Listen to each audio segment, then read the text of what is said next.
திருப்ப போகிறோம். எல்லாரும் கவனிங்க. இந்த நாளிலே உங்களோடு கூட ஜெபத்தினுடைய அடுத்த பாகத்தை குறித்து நான் பேச போகிறேன். தொடர்ந்து உங்களோடு கூட கடந்த 3-4 வாரங்களாக ஜெபத்தினுடைய அடிப்படை, ஜெபத்தினுடைய தாற்பயம், எதற்காக ஜெபிக்கணும், எப்படி ஜெபிக்கணும் அப்படின்னு சொல்லி நிறைய காரியங்களை உங்களோடு கூட நான் பகிர்ந்து கொண்டேன். அதை நீங்கள் கேட்டு அதை நடைமுறைப்படுத்துகிறீர்கள் என்று சொல்லி நான் நம்புகிறேன். ஆனாலும் இந்த நாளிலே அதனுடைய தொடர்ச்சியாக வேறு சில காரியங்களை உங்களோடு பேச போகிறேன். ஆகையினால இன்னைக்கு நம்ம பார்க்க போகிறது 12 விதமான ஜபங்கள், 12 different types of prayer. நமக்கு தெரிஞ்சதெல்லாம் ஒரே ப்ரேயர் தான். ஏசப்பா எங்களை காப்பாற்றுங்க, எங்களை நல்லதாக வச்சுக்கோங்க, நான் உங்களுக்கு உங்களை ஆராதிக்கிறேன், இவ்வளோதான். நிறைய பேருடைய ஜபம் இவ்வளோதான் இருக்குது. ஆனால் ஜபங்களிலே 12 விதங்கள் இருக்கிறது. ஜபத்திலே 12 விதமான ஜபங்கள் இருக்கிறது. அதை குறித்து நான் உங்களோடு கூட நான் பேச போகிறேன். ஆகையினாலே முழு கவனத்தோடு நீங்கள் கவனிக்கணும்.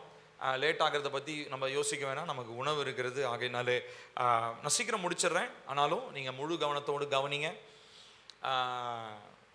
தூக்கம் வர மாதிரி இருந்தால் தயவு செஞ்சு முகத்தை கழுவிட்டு வாங்க, தூங்கக்கூடாது, சரிங்களா? இது தூக்கத்தை கொடுக்கறது ஒரு அசுத்தாவி, சீரியஸாக சொல்கிறேன். அதனால நமக்கு அந்த உணர்வு வேணும். தூக்கம் வருதுன்னா பிசாசு நம்மளை டார்கெட் பண்ணுறான்னு அர்த்தம். அதனால ஃபஸ்ட்டு நீங்கள், அதனால தான் நான் சனிக்கிழமையே நேற்று கூட உபவாச ஜபத்தில் நீங்கள் எத்தனை பேர் லைவ்ல கேட்டீங்கன்னு தெரியல. நான் அதற்காக ஸ்பெஷலாக நாங்கள் ஜெபம் பண்ணோம். ஞாயிற்றுக்கிழமையில் பிரசங்க நேரத்தில் தூங்க வைக்கிறதான அசுத்தாவியை, ஆமாம், நிறைய பேர்கிட்ட எப்படிங்க சர்ச்சுக்குள்ளே அசுத்தாவி, எப்படிங்க விசுவாசிங்களை எப்படிங்க அசுத்தாவி பிடிக்கும், எப்படி அசுத்தாவி தொட முடியும்? தொட முடியுதே. மற்ற நேரம்லாம் தூக்கம் வர மாட்டேன்னுது, ஆனால் பிரசங்கம்னு உட்கார்ந்த உடனே என்ன வருதுங்க? தூக்கம் வருது. ஸோ அதனால் நீங்கள் பிசாசுக்கிட்ட தோற்று போகிறதும் இயேசுவின் நாமத்தினால பிசாசை ஜெயிக்கிறதும் உங்கள் கையில் தான் இருக்குது, என் கையில் இல்லை. நான் தூங்காதீங்கன்னு நான் சொல்கிறனால எதுவும் நடக்க போகிறது இல்லை, சரிங்களா? ஸோ அதனால் தூக்கம் வர்ற மாதிரி இருந்தால் தயவு செய்து முகத்தை கழுவிட்டு வாங்க, இல்லை எந்திரிச்சு நின்று கேளுங்க, ஒன்றும் தப்பு இல்லை, சரிங்களா? யாரும் உங்களை தப்பாக நினச்சிக்க போகிறதில்ல. நம்ம கர்த்தருடைய வார்த்தையை கேட்கணும், கர்த்தருடைய வார்த்தை நமக்கு விடுதலை தரணும், கர்த்தருடைய வார்த்தை நம்ம ஆவிக்குரிய வாழ்க்கையில் நம்ம வளர்க்கிறதுக்கு ஒரு உதவியாக இருக்கணும். ஸோ ஆகையினாலே தூக்கம் வந்தால் தயவு செஞ்சு நீங்கள் அந்த தூக்கத்தை ஒதுக்கிட்டு நீங்கள் கர்த்தருடைய வார்த்தையை கேட்கும்படி அன்பாய் கேட்டுக்கொள்கிறேன். சரி, இதனாலே தேவனுடைய வார்த்தைக்கு நேராக போவோம். 12 விதமான ஜபங்கள் வாசிப்போம். முதலாவது ஒரு வசனம், மத்தேயு 18வது அதிகாரம் 19-20 வசனங்கள் சேர்ந்து வாசிக்கலாம். அல்லாமலும் உங்களில் 2 பேர் தாங்கள் வேண்டிக் கொள்ள போகிற எந்த காரியத்தை குறித்தாகிலும் பூமியிலே ஒருமனப்பட்டிருந்தால் பரலோகத்தில் இருக்கிற என் பிதாவினால் அது அவர்களுக்கு உண்டாகும் என்று உங்களுக்கு சொல்லுகிறேன். ஏனெனில் 2 பேராவது 3 பேராவது என் நாமத்தினால் எங்கே கூடியிருக்கிறார்களோ அங்கே அவர்கள் நடுவிலே இருக்கிறேன் என்றார். இப்போ பரிசுத்த ஆவியானவர் நமக்குள்ளாக இருக்கிறார், ஆமா தானே? எல்லாருக்கும் நம்பிக்கை இருக்கு. பரிசுத்த ஆவியானவர் நமக்குள்ள இருந்து என்ன பண்றாருன்னா, வெறுமனே நம்மை பரிசுத்த பாதையில நடத்துறது, இதெல்லாம் ஓகே, பிரதானமான காரியங்கள். ஆனா ரொம்ப முக்கியமா ஒரு செய்யற காரியம், நம்மை ஜெபிக்கும்படியாக நமக்கு ஒரு ஆற்றலை, ஒரு பலனை நமக்கு ஏற்படுத்துகிறார். இப்போ உதாரணத்திற்கு நீங்க ஜெபத்தை நல்லா கவனிக்கிற மனுஷங்களா இருந்தா ஒரு டிஃபரன்ஸ் கண்டுபிடிக்க முடியும். என்னன்னா, மாம்சத்துல ஜெபிக்கிறதுக்கும் ஆவியில நிரம்பி ஜெபிக்கிறதுக்கு ஒரு வித்தியாசம் இருக்கு. ஆவியில நிரம்பி ஜெபிக்கிறதுனா அந்நிய பாஷையில நிரம்பி நான் ஜெபிக்கிறத பத்தி பேசல. ஆவிக்குரிய மனிதன் ஜெபிக்கிறதுக்கும் ஆவியை இல்லாத மனிதன் ஜெபிக்கிறதுக்கும் வித்தியாசம் இருக்கு. ஆனா கர்த்தர் எந்த ஜெபத்தை கேட்கிறாரு கேட்க மாட்டாருன்றது அது கர்த்தரை பொறுத்தது. ஆனா ஆவியானவருடைய பிரதானமான ஒரு வேலை என்ன அப்படின்னா, கர்த்தருடைய வசனத்துல என்ன இருக்குதோ அதை அப்படியே நம்மளுடைய வாழ்க்கையில கொண்டு வந்து அதோடு இணைத்து ஜெபிக்க வைக்கிறது தான் யாருடைய வேலை? பரிசுத்த ஆவியானுடைய ஒரு முக்கியமான ஒரு வேலை. அவர் என்ன பண்றாரு அப்படின்னு சொல்லி சொன்னா, கர்த்தருடைய ஆவியினாலே நம்ம நடத்தப்படுகிறவர்களாக இருக்கும் போது அவருடைய பிள்ளைகளாக இருக்கிறோம் அப்படின்னு சொல்லி கர்த்தருடைய வார்த்தை சொல்லுது. அடுத்த ஸ்லைட்ல பாருங்க, ரோமர் 8:14 நம்ம வாசிக்கிறோம், மேலும் எவர்கள் தேவனுடைய ஆவியினாலே நடத்தப்படுகிறார்களோ அவர்கள் தேவனுடைய புத்திரராய் இருக்கிறார்கள் என்று கர்த்தருடைய வார்த்தை சொல்லுகிறது. அப்போ நம்ம எல்லாருமே ஜெபிக்கும் போது யாராவ இருக்கிறோம்? நம்மளுடைய டெசிக்னேஷன் என்ன? அவருடைய பிள்ளைகள், அவருடைய புத்திரர்கள், அவருடைய மகளாக, அவருடைய மகனாக நாம் இருக்கிறோம் என்பதை நாம் மறந்துவிடக்கூடாது. அடுத்த ஸ்லைட் போடுங்க. சரி, இதை பார்த்து பயந்துடாதீங்க. ஒரு ஃபோட்டோ ஒன்று போட்டிருக்கேன். இந்த ஃபோட்டோவில் கொஞ்சம் கொச்ச கொச்சன்னு எழுதுன மாதிரி இருக்குதா? பரவாயில்ல, கொஞ்சம் நான் உங்களுக்கு எக்ஸ்பிளைன் பண்ணுறேன், நல்லா கவனிங்க. இப்போது இந்த பெரிய லைட் மட்டும் ஆஃப் பண்ணிடுறீங்களா? தேர்ட் சுவிட்ச். ஓகே, தெரியுதுங்களா? சரி, இப்போ நல்லா கவனிக்கணும். இப்போ இதை வந்து இந்த படத்தை நீங்கள் ஒருவேளை நம்ம ஊரில் பார்த்துருக்க மாட்டோம். நம்ம ஊரில் ஆர்கெஸ்ட்ரா பார்த்துருப்போம், கச்சேரி, 4-5 பேர் உட்காந்து மோளங்கள்லாம் தட்டிக்கிட்டு ட்ரம்ஸ் வாசித்துட்டு கிட்டார் கீபோர்ட்லாம் வாசிப்பாங்க. ஆனால் நீங்கள் கொஞ்சம் ஃபாரினர்ஸோடைய ட்ரெண்ட் பார்த்தீங்கன்னா சிம்ஃபனின்னு சொல்லுவாங்க, சிம்ஃபனி ஆர்கெஸ்ட்ரான்னு சொல்லுவாங்க. வெறும் ஆர்கெஸ்ட்ரா கிடையாது, சிம்ஃபனி ஆர்கெஸ்ட்ரான்னு வாங்க. சிம்ஃபனி ஆர்கெஸ்ட்ரான்னு என்னன்னா நிறைய வயலின்னு பெரிய பெரிய இன்ஸ்ட்ருமெண்ட்ஸ்லாம் வச்சுருப்பாங்க, செல்லோ, பேஞ்சோ, இப்படி நிறையா இருக்கும். வாயிலே நுழையாத பேரில் இருக்கிறதான இசைக்கருவிகள்லாம் இருக்கும். இதெல்லாம் வச்சு என்ன பண்ணுவாங்கன்னா அவங்க வாசிப்பாங்க. இப்போ நல்லா கவனிக்கணும். இவங்க சும்மா இவங்க கையில் ஒரு இன்ஸ்ட்ருமெண்ட்டை கொடுத்து முன்னாடி நோட்ஸ் கொடுத்த உடனே இவங்க வாசிச்சிட மாட்டாங்க. கவனிக்கணும். இவங்களுக்கு முன்னாடி பாருங்க, ஒருத்தர் வெள்ளை கோட்டு போட்டு ஒருத்தர் நிற்கிறாரா, இவர் என்ன சொல்லுவாங்கன்னா கண்டக்டர்னு சொல்லுவாங்க. பஸ் கண்டக்டர்ல இவர் வந்து மியூசிக் கண்டக்ட் பண்றவர், சரிங்களா? இவர் வெறும் குச்சை இப்படி ஆட்டுவார். உங்களுக்கு ஒன்று தெரியுமா, இந்த குச்சி ஆட்டுறதை படிக்கிறது 3 வருஷம் படிப்பாங்க. என்னங்க குச்சி ஆட்டுறது, நான் கூட தான் இப்படி குச்சி ஆட்டுவேன். ஆனால் மியூசிக் ஏற்றபடி அது குச்சி ஆட்டுறதுக்கு படிக்கிறதுக்கு 3 வருஷம். நம்ம சென்னையில் KM கான்சர்வேட்டரின்னு சொல்லிட்டு ஒரு காலேஜில் மியூசிக் கண்டக்டருக்குரிய கோர்ஸ் 3 வருஷம் டிகிரி, சரிங்களா? ஸோ அதனால கோட்டு மூட்டிட்டு குச்சி ஆட்டினா அது செஞ்சிட முடியாது. அவர் ஒருத்தர் நிற்கிறாரு. இவங்க சுற்றி இருக்கிறவங்களாம் என்ன பண்ணுறாங்க, நிறைய எல்லாம் இசை வாசிக்கிறவர்கள், ஆர்டிஸ்ட் இவங்களாம். இவங்க கையில் ஒவ்வொருத்தரும் ஒவ்வொரு கருவி, ஒவ்வொரு இசை கருவியை வச்சிருக்கிறாங்க. ஒருத்தர் பெரிய செல்லோ வச்சிருக்கிறாரு. செல்லோனா வயலின் மாதிரியே பெருசாக வச்சிருப்பாங்க, தரையிலேருந்து வச்சு வாசிப்பாங்க. நிறைய பேர் பின்னாடி பார்த்தீங்கன்னா அவங்க வந்து வயலின் வச்சிருக்கிறாங்க. பின்னாடி இருக்கிறவங்க இந்த ஊதுற ட்ரம்பட்டு, சாக்ஸோஃபோன் இதெல்லாம் வச்சிருக்காங்க. பின்னாடி பேஸ் கிட்டாரு, ட்ரம்ஸ், அது என்னெல்லாம் இருக்குது. சரி, இப்போ நம்ம ஜெபத்தில் நடக்கிற காரியங்களை நம்ம புரிந்து கொள்ள போகிறோம். இப்போ இந்த வெள்ளை கலர் கோட்டு போட்டு ஒருத்தர் நிற்கிறார் இல்லைங்களா, இவர் தான் யாரு அப்படின்னா பரிசுத்த ஆவியானவர். இவர் என்ன பண்ணுவாருன்னா, நல்லா கவனிக்கணும். நான் யோசிச்சு இந்த படத்துக்கு கஷ்டப்பட்டு தேடி கண்டுபிடிச்சு உங்களுக்கு போட்டிருக்கேன், அதனால தூங்கக்கூடாது, சரிங்களா? இப்போ அட்லீஸ்ட் படம் காமிச்சுனாச்சும் இவங்களை விழிப்பா வச்சுக்கலான்னு படம் போட்டிருக்கேன். கவனிங்க. இப்போ இந்த வெள்ளை கோட்டு போட்டவர் பரிசுத்த ஆவியானவர். இவர் என்ன பண்றாருன்னா, அவர் கையில் ஒரு விஷயம் வச்சிருப்பார். அவர் ஒரு ஸ்கோர், மியூசிக்கல் ஸ்கோர் அவர் வச்சிருப்பார். இவர் என்ன பண்ணுவாருன்னா, இதனுடைய அடிப்படையில் தான் என்ன பண்ணுவார், குச்சி ஆட்டுவார். சும்மா இப்படிலாம் ஆட்டின்னு இருக்க மாட்டார். அவர் கரெக்டாக அதுக்கேற்ற மாதிரி ஆட்டுவார். இப்போ அவர் தான் ஹோல் ஆர்கெஸ்ட்ரா, ஹோல் சிம்ஃபனியை அவர் தான் கண்டக்ட் பண்ணுவார். அவருடைய அசைவுக்கு ஏற்ற மாதிரி தான் அங்கே முழு இசையும் வரும். இப்போ அது வந்து அது பரிசுத்த ஆவியானவர். இப்போ அவர் முன்னாடி ஒரு ஸ்டாண்ட் வச்சிருக்கிறாருங்களா, புக்கு மாதிரி வச்சிருக்கிறார், இந்த மாதிரி வச்சிருக்கிறார். அதை போட்டிருக்கிற பாருங்க, கர்த்தருடைய வார்த்தையில் வெளிப்படுத்தப்பட்ட தேவ சித்தம், அதுதான் அவர் முன்னாடி வச்சிருப்பார். இப்போ அவர் என்ன பண்ணுவார்னா, கர்த்தருடைய வார்த்தையில வெளிப்பட்ட தேவ சித்தத்தை நம்ம வாசிக்கும்படி நமக்கு டைரக்ஷன் அவர் என்ன பண்ணுவார், கொடுப்பார். இப்போ இவங்கெல்லாம் நம்பன்னு வச்சுக்கோம். நம்ம எல்லாம் இப்படி உட்காந்துருக்கோம், சுற்றி உட்காந்துருக்கோம். நம்ம கையில் இருக்கிறதான ஒவ்வொரு இசை கருவியும் ஒவ்வொரு விதமான ஜபங்கள். நல்லா கவனிக்கணும். நம்ம எல்லாருமே ஒரே ஜபத்தை செய்யறது இல்லை. இன்ஃபேக்ட் ஒவ்வொரு சூழ்நிலைக்கும் ஒவ்வொரு ஜபங்களை நம்ம செய்ய வேண்டியது அவசியமா இருக்கு. எல்லா நேரத்திலையும் ஒரே ஜபத்தை செய்ய முடியாது, சரியா? இப்போ நான் சொன்ன மாதிரி ஒவ்வொருத்தரும் ஒவ்வொரு இசை, இவர் வயலின் வாசிப்பாரு, இவர் செல்லோ வாசிப்பாரு, அவர் ட்ரம்ஸ் வாசிப்பாரு, இப்படி ஒவ்வொருத்தரும் ஒவ்வொரு இசை கருவியை வாசிப்பாங்க. ஆனா இவங்க எல்லாருடைய பார்வையும் யார் மேல இருக்கும், மியூசிக் கண்டக்டர் மேல இருக்கும். மியூசிக் கண்டக்டர் எதை ஒப்பிட்டு பார்த்து அவர் கையாட்டுவாரு, கர்த்தருடைய வசனம், அதாவது மியூசிக் ஸ்கோர்ல என்ன இருக்குதோ அதுக்கேற்றவாறு அவர் கையாட்டுவார். இப்போ இவங்க எல்லாரும் சேர்ந்து அவங்களுக்கு கொடுக்கப்பட்ட இசை கருவியை பெர்ஃபெக்டா அவங்க இயக்கும் போது அதுல இருந்து வர்ற சவுண்ட் எப்படி இருக்குங்க, பயங்கரமா இருக்கும். தனியா ஒருத்தர் வாசிக்கிறது வேற, எல்லாரும் இணைந்து வெவ்வேறு விதையான இசைக்கருவிகள், வெவ்வேறு விதமான வால்யூம்ல, வெவ்வேறு விதமான டைனமிக்ஸ்ல, வெவ்வேறு விதமான பிச்சில் என்னென்னலாம் இருக்குது, அதுல நுணுக்கங்கள், இதெல்லாம் சேர்த்து வாசிக்கும் போது வெளியில இருந்து நமக்கு ஒரே சத்தம் தான் கேட்கும். வெளியில இருந்து 10,000 சத்தம் கேட்காது, ஒரே சத்தம். ஆனா அந்த சத்தம் கேட்கும் போது எப்படி இருக்குங்க, பயங்கர பிரம்மாண்டமா இருக்கும். புரியுதுங்களா உங்களுக்கு?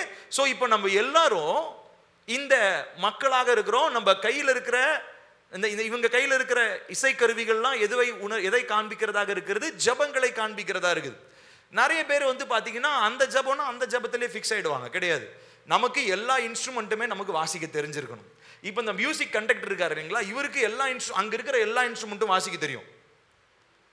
சரிங்களா? இப்போ இதுல இருக்கிற முக்காவாசி பேத்துக்கு அட்லீஸ்ட் மற்ற இன்ஸ்ட்ருமெண்ட், மற்ற இசைக்கருவி எப்படி வேலை செய்யும்னாச்சும் கண்டிப்பா தெரிஞ்சிருக்கும். சும்மா அவன் ஏதோ வாசிட்டு போறான், நம்ம இஷ்டத்துக்கு நம்ம வாசிப்போம்லாம் வாசிக்க முடியாது. எல்லாருக்குமே எல்லாருடைய இசையினுடைய நுணுக்கம் என்ன பண்ணியிருக்கோம், கண்டிப்பா தெரிஞ்சிருக்கும். லைட் போடுங்க. சரிங்களா? இப்போ இது புரிஞ்சுதுங்களா? இந்த படத்தை புரிஞ்சுட்டீங்களா?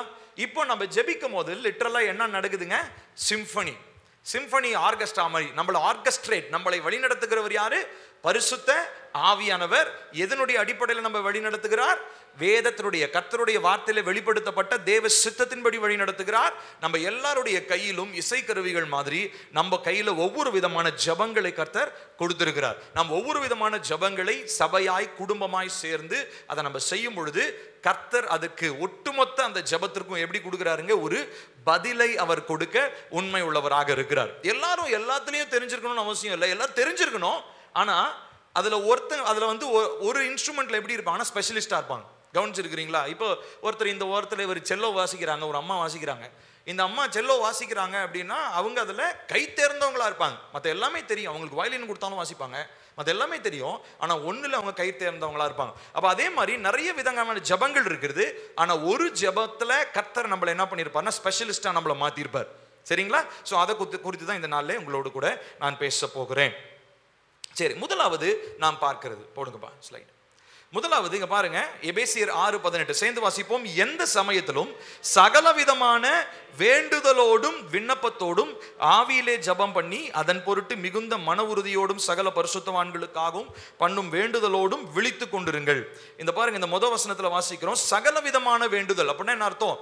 பலவிதமான வேண்டுதல்கள் இருக்கு என்று சொல்லி அர்த்தம்.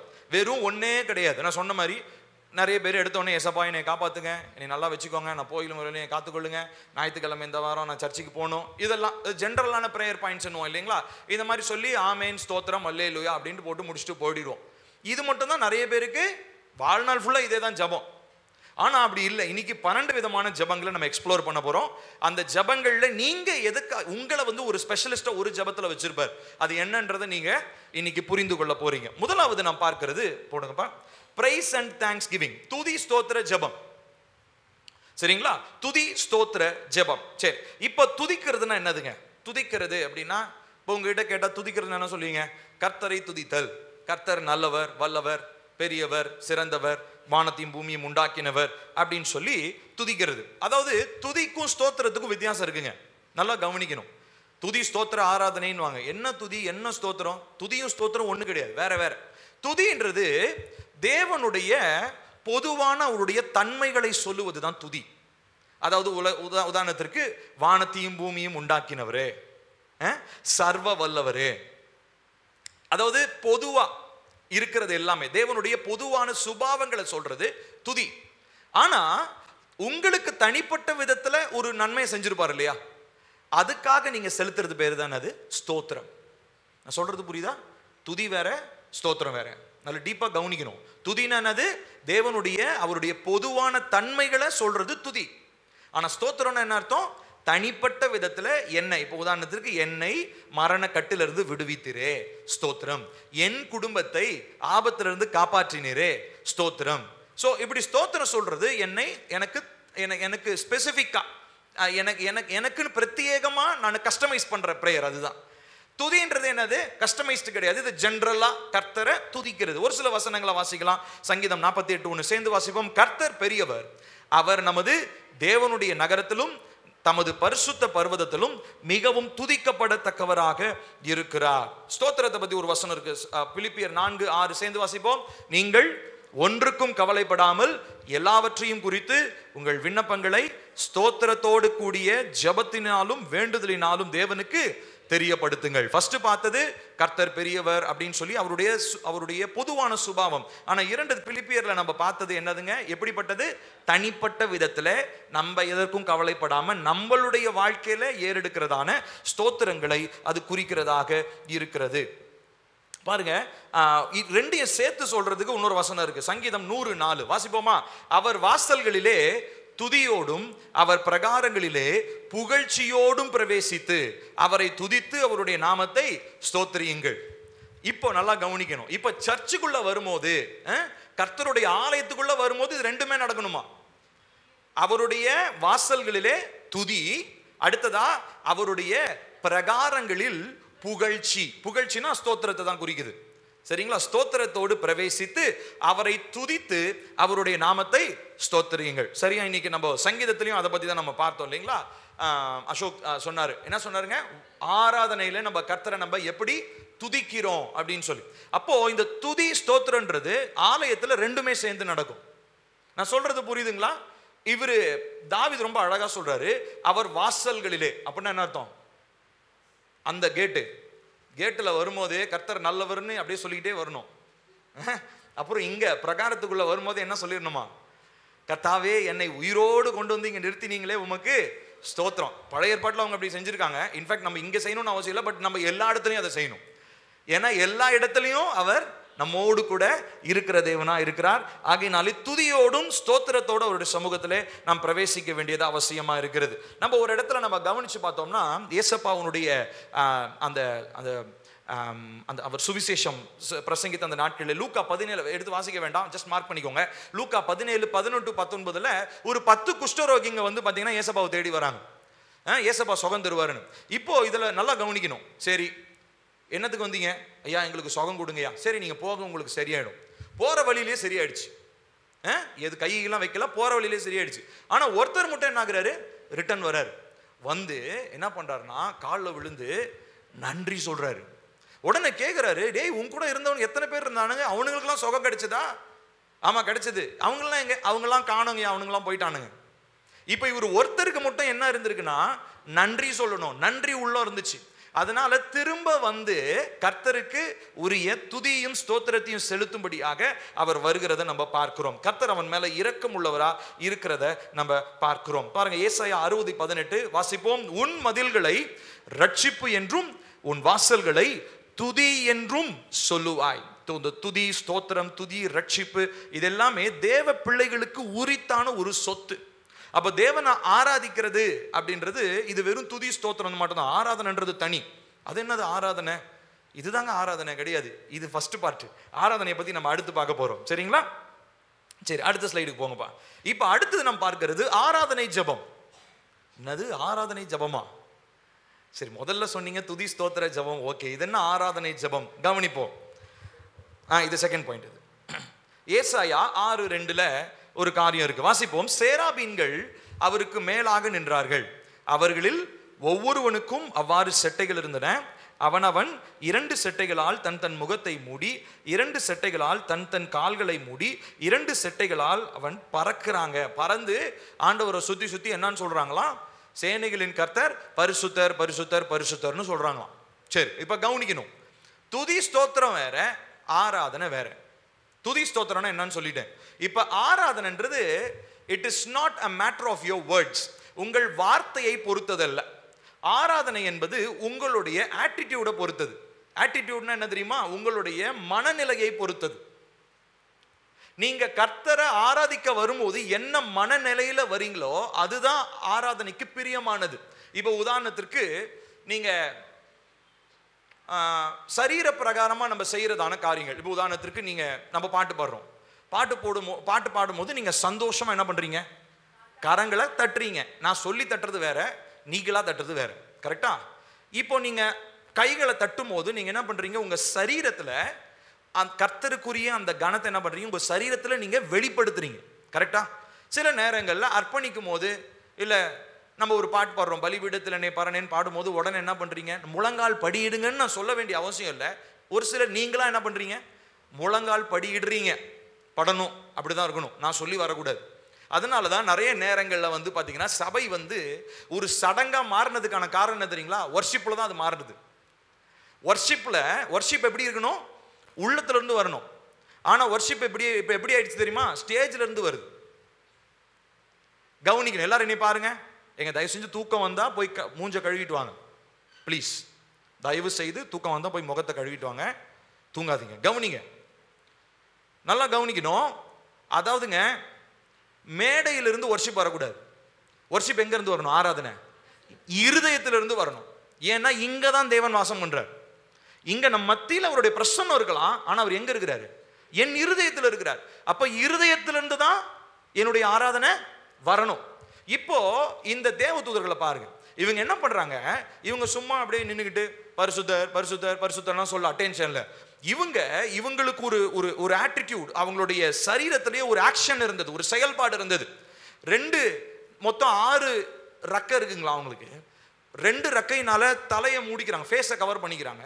2 ரெக்கையினால கால்களை மூடிக்கிறாங்க. நடுவில் இருக்கிற 2 ரெக்கையினால அவங்க பறக்குறாங்க. சுத்தி சுத்தி பறந்து அந்த தேவதூதர் என்னன்னு சொல்றாங்களா? சேனைகளின் கர்த்தர் பரிசுத்தர் பரிசுத்தர். ஏன் ஒரு இடத்துல நின்று சொன்னா பத்தாதா? வர்ஷிப் அப்படின்றது உங்களுடைய சரீரத்தினுடைய வெளிப்பாடாக இருக்கிறது. சும்மா நான் உட்காந்துக்கிட்டு வர்ஷிப் பண்றது பேர் வர்ஷிப் இல்லை. ஒன்று முழங்கால் படியிடலாம். ஒரு சிலர் தேவ பிரசனத்துல சாஷ்டாங்கமா விழுந்துருவாங்க. கவனிச்சிருக்கிறீங்களா? நீங்கள்லாம் இல்லைன்னா உங்களுக்கு இங்கே சென்னையில் ஒரு சர்ச் இருக்குது, ஒரு ஆஃப்ரிக்கன் சர்ச். உங்களை நான் கூட்டிகிட்டு போகிறேன் ஒரு நாள், பெர்மிஷன் கேட்டு உங்கள் எல்லாரையும் நான் கூட்டிகிட்டு போகிறேன். அவங்க வர்ஷிப் பண்ணுறதை நீங்கள் பாருங்கள், ரொம்ப அற்புதமாக இருக்குங்க. நானும் சுதாவும் 2 டைம் போயிருந்தோம் அவங்க சர்ச்சுக்கு. சூப்பரான சர்ச்சு. அதாவது எனக்கு பார்த்தோடனே எனக்கு நம்மளும் சேர்ந்து ஆராதிக்கணும்னு தோணும் உள்ளே போன உடனே. அவ்வளோ அற்புதமாக ஒருத்தர் கூட, அவங்களுக்கு 1008 கவலை இருக்கும். வேற ஊர்லேருந்து இங்கே இந்தியாவில் வந்து அவங்க படிக்கிற மாணவர்கள், அவங்கள ஆஃப்ரிக்கன் ஸ்டூடெண்ட்ஸ், அவங்களுக்கு எவ்வளோ பிரச்சனை, எவ்வளோ பணத்தை இருக்கும். ஆனால் அவங்க வர்ஷிப் பண்ணும்போது அவங்களுடைய மனநிலை பார்த்தீங்கன்னா அவ்வளோ ஆச்சரியமாக இருக்கும். காணிக்க கொண்டு வருவாங்க, காணிக்க அப்படியே டான்ஸ் ஆடிட்டே வருவாங்க எல்லாரும். டான்ஸ் ஆடிட்டே காணிக்க கொண்டு வந்து கொடுப்பாங்க. தேவ பிரசனத்தில் வர்ஷிப் பண்ணும்போது நிறைய பேர் சாஷ்டாங்கமாக படுத்துருவாங்க, படுத்து தேவனை ஆராதிப்பாங்க, அழுவாங்க. இப்படி நிறைய பேர் பின்னாடி நடந்து நடந்து ஜெபம் பண்ணுவாங்க. இப்போ இதெல்லாம் பார்க்கும்போது எனக்கு ரொம்ப ஆச்சரியமா இருந்தது. நம்ம சபையில் இப்படி பார்த்துட்டு அங்கே போய் பார்க்கும் ரொம்ப ஆச்சரியமா இருந்தது. ஆனா உண்மையான ஆராதனை அதுதாங்க. உண்மையான ஆராதனை உள்ள இருந்து வெளியே வரணுமே, வெளியே ஸ்பீக்கர்ல இருந்து உங்க காதுக்குள்ள போக கூடாது. ஆராதனைன்றது எங்க இருந்து வரணும்? உள்ள இருந்து வெளியே வரணும். இது வந்து உங்களுக்கு ஒரு உபகரணம், அவ்வளவுதான். நான் வந்து ஸ்பீக்கரு, மியூசிக்கு, பாட்டெல்லாம் ஒரு ஆராதிப்பதற்கான ஒரு உபகரணம், உங்களை ஆராதிப்பதற்கு ஃபெசிலிட்டேட் பண்ணும், அவ்வளவுதான். ஆனா வர்ஷிப் எங்க இருந்து வரணும்? இங்க இருந்து வரணும். அப்போ கர்த்தர் உங்களுக்கு உணர்த்தினார்னா நீங்க முழங்கால் படிடலாம். உங்களை நிக்க சொன்னா நீங்க நிக்கலாம். இல்ல நீங்க சாஷ்டாங்கமா அவருடைய பிரசன்னத்துல விழுந்து பணிந்து கொண்டு நான் ஜெபம் பண்றேன்னா ஜெபம் பண்ணலாம். கரங்களை தட்டுறதா தட்டலாம். இல்ல நீங்க சத்த போட்டு ஆர்ப்பரித்து, இப்ப நமக்கு இன்னைக்கு சங்கீதத்துல கேட்ட மாதிரி ஆர்ப்பரித்து பண்ணா ஆர்ப்பரித்து பாடலாம். ஆனா somehow it has to do with your body. அது ஏதோ ஒண்ணு உங்க சரீரத்திலிருந்து நீங்க கொடுக்கிற ஒரு வெளிப்பாடாக இருக்கிறது. நான் சொல்றது புரியுதுங்களா? யோவான் 4:23 வாசிப்போம். உண்மையாய் தொழுது கொள்ளுகிறவர்கள் பிதாவை, சேர்ந்து வாசிப்போம், ஆவியோடும் தம்மை தொழுது கொள்ளுகிறவர்கள் இப்படிப்பட்டவர்களா இருக்கும்படி பிதாவானவர் விரும்புகிறார். சோ இதுதான் கர்த்தர் விரும்புகிற ஒரு ஆராதனை, ஆவியோடும் உண்மையோடும். ஒருவேளை சரீரத்தோடும்னு சொல்லியிருந்தா கூட நான் எக்ஸ்ட்ரா ஒரு பாயிண்ட் போட்டு நச்சுன்னு சொல்லியிருப்பேன். ஆனால் அது இல்லை, நான் எக்ஸ்ட்ரா ஆட் பண்ண முடியாது. இப்போ ஆவியோடும் உண்மையோடும். அதனால ஆவியோடும் உண்மையோடும் மனசுக்குள்ளே இருக்குதுங்க. நான் சரீரத்தெல்லாம் இப்படியே, நான் கல் மாதிரி இப்படியே தான் நான் உட்காந்துருப்பேன் அப்படின்னா அது உங்கள் விருப்பம். அண்ட் நீங்கள் வர்ஷிப் பண்ணலன்னு அர்த்தம். ஏன்னா வர்ஷிப் அப்படின்னாலே, ஆராதனை அப்படின்னாலே சரீரத்தின் வெளிப்பாடு, உங்களுடைய மனநிலையின் வெளிப்பாடு என்பதை புரிந்து கொள்ளணும். ரெண்டாவது, அடுத்து மூன்றாவதா பெட்டிஷன் பிரேயர், முறையீட்டின் ஜெபம். நிறைய நேரம் நிறைய பேர் செய்யறது இந்த ஜெபம் மட்டும் தான், பெட்டிஷன் மட்டும் தான் போட்டுக்கிட்டு இருப்பாங்க. பெட்டிஷன் கேள்விப்பட்டிருக்கிறீங்களா? பெட்டிஷன் என்ன அர்த்தம்? மனு கொடுக்கறது, முறையீடு பண்றது. நிறைய பேர் வெறும் ஆண்டவர்கிட்ட மனு மட்டும் தான் கொடுத்துன்னு இருப்பாங்க. டே வெயிட் பண்ணு நான் சொல்றேன். எனக்கு அதெல்லாம் நீங்க சொல்றதெல்லாம் வேணாம், நான் மனு கொடுக்கறது என் வேலை, நான் கொடுத்துக்கிட்டே இருப்பேன். இதுக்கு இப்படி செய்யடான்னு சொல்லிடுவாரு. அவர் சொல்றதை கேட்கறது கூட நமக்கு டைம் இல்லை. அதாவது நிறைய பேர் இந்த போன்ல பேசுவாங்க பார்த்தீங்களா? அன்னைக்கு போன வாரம் கஸ்பான் நான் சொன்னார், இவர் வேற யாரோ நினைச்சு ஒருத்தர்கிட்ட பேசி, பல் டாக்டர் நினைச்சு வேற யார்கிட்ட பேசி பல் டாக்டர்னு விசாரிச்சோன்னே அவர் நான் காட்டுல குச்சி பொறுக்கிட்டு இருக்கேன் அப்படின்னாராம். பல் டாக்டர் காட்டுல குச்சி. அப்போ என்னன்னா அவசரத்துல அவர் யாரு இவர் யாரு அப்படின்ற ஒரு தெளிவே இல்லாம பேரு போன் எடுத்த உடனே நம்ம அவருன்னு நினைச்சு என்ன பண்ணிடுறோம், பேசிடுறோம். அப்ப அவரு ஒண்ணு பேசுறவனாச்சும் இல்லைங்க பல் டாக்டர் கிடையாதுங்கன்னு அவர் சொல்லணும். அவரும் சொல்லலை. எடுத்தவொன்னா அவர் என்ன சொல்லிட்டாரு, ரொம்ப வேடிக்கை அந்த அண்ணன் சொல்லும் போது நான் நினைச்சு 2 நாள் சிரிச்சிட்டு இருந்தேன். ஸோ இப்போ என்ன அப்படின்னா பேர் குழப்பம். அந்த குச்சி பொறுக்குனவருக்கும் பல் டாக்டருக்கும் ஒரே பேர் தான். சரிங்களா? அதனால ஃபோனில் வந்து மாறி போயிடுச்சு. சரி, இப்போ என்ன நடக்குதுன்னா, ஒருத்தங்க பேசும்போது அடுத்து அவர் பதில் தருவார். அது ஒன்று பதில் அவர் கண்டிப்பாக. இப்போ நம்ம தேவன்ட்ட நம்ம மனு கொடுக்கும் போது அவர் நமக்கு பதில் கொடுக்குறாரு. ஆனால் பதில் பெற்றுக்கொள்றதுக்கு அதை பொறுமையை கேட்கறதுக்கு நமக்கு இல்லை மனசு இல்லை, அவசரம். அடுத்தடுத்த மனு, ஏன்னா நமக்கு 1008 லிஸ்ட் வச்சிருக்கிறோம். ஒன்று முடிச்சு அடுத்து 2வது 3வது 4வதுன்னு வரிசையாக போய்கிட்டே இருக்கு. நடுவில் நிறுத்தி எப்போ பொறுமையாரு, ஃபர்ஸ்ட் கொடுத்ததுக்கே நான் இன்னும் பதில் கொடுக்கல, நீ அதுக்குள்ள 15வது லிஸ்ட்டுக்கு போயிட்டே அப்படின்னு ஆண்டவர் ஆச்சரியப்படுவார். இப்போ நிறைய நேரங்களில் நம்மளுடைய ஜபங்கள் அப்படிதான் இருக்கிறது. பாருங்க, 1 யோவான் 5:14-15 நம்ம ஒரு வசனம் நமக்கு தெளிவா இருக்கு. சத்தமா வாசிங்க. நாம் எதை ஆகிலும் அவருடைய சித்தத்தின்படி கேட்டால் அவரை பற்றி நாம் கொண்டிருக்கிற தைரியம், நாம் எதை கேட்டாலும் அவர் நமக்கு செவி கொடுக்கிறார் என்பதை நாம் அறிந்திருந்தோமானால் அவரிடத்தில் நாம் கேட்டவைகளை பெற்றுக்கொண்டோம் என்றும் அறிந்திருக்கிறோம். இப்போ பெட்டிஷன், முறையீடு இல்ல மனு கொடுத்தல்னா இதுதான் அர்த்தம். என்னன்னா, ஏதோ ஒரு காரியத்திற்காக கேட்கறது. கரெக்டா? இப்போ உதாரணத்திற்கு, எனக்கு பொருளாதார நெருக்கடி இருக்கிறது ஏசப்பா, எனக்கு உதவி செய்யுங்க. எனக்கு இந்த பலவீனம் இருக்குது ஏசப்பா, எனக்கு இந்த பலவீனத்தை மாற்றுங்க. என்னுடைய வாழ்க்கையில் இந்த போராட்டம் இருக்கு ஏசப்பா, இந்த போராட்டத்திலிருந்து விடுதலை கொடுங்க. இதுதான் முறையீடு. இப்போ நிறைய நேரங்கள் இந்த ஜபங்கள் மாத்திரமே நம்முடைய பிரதானமான ஜபங்களா இருக்குது. ஆனா அதுலயும் இங்க ரொம்ப தெளிவா யோவான் சொல்றாரு, நீ முறையீடு பண்றதுலயும் எதை நீ உணர்ந்து கொள்ளணும்? கர்த்தருடைய சித்தத்தின்படி நீ கேட்கணும். கர்த்தருடைய சித்தத்தை என் இஷ்டத்துக்கு தோன்றதெல்லாம் நீ கேட்காது, அது பேர் முறையீடு கிடையாது. கர்த்தருடைய சித்தத்திற்கு இணைந்து நீ கேட்கும் போதுதான் அது என்னவா இருக்குதுங்க? கர்த்தராலே அங்கீகரிக்கப்படுகிற ஜெபமாக இருக்குது. அதுதான் உண்மையாலுமே அவர் காதுக்கு போய் சேருகிற மனு. மற்ற எந்த மனுவையும் அவர் என்ன பண்றதே இல்லை.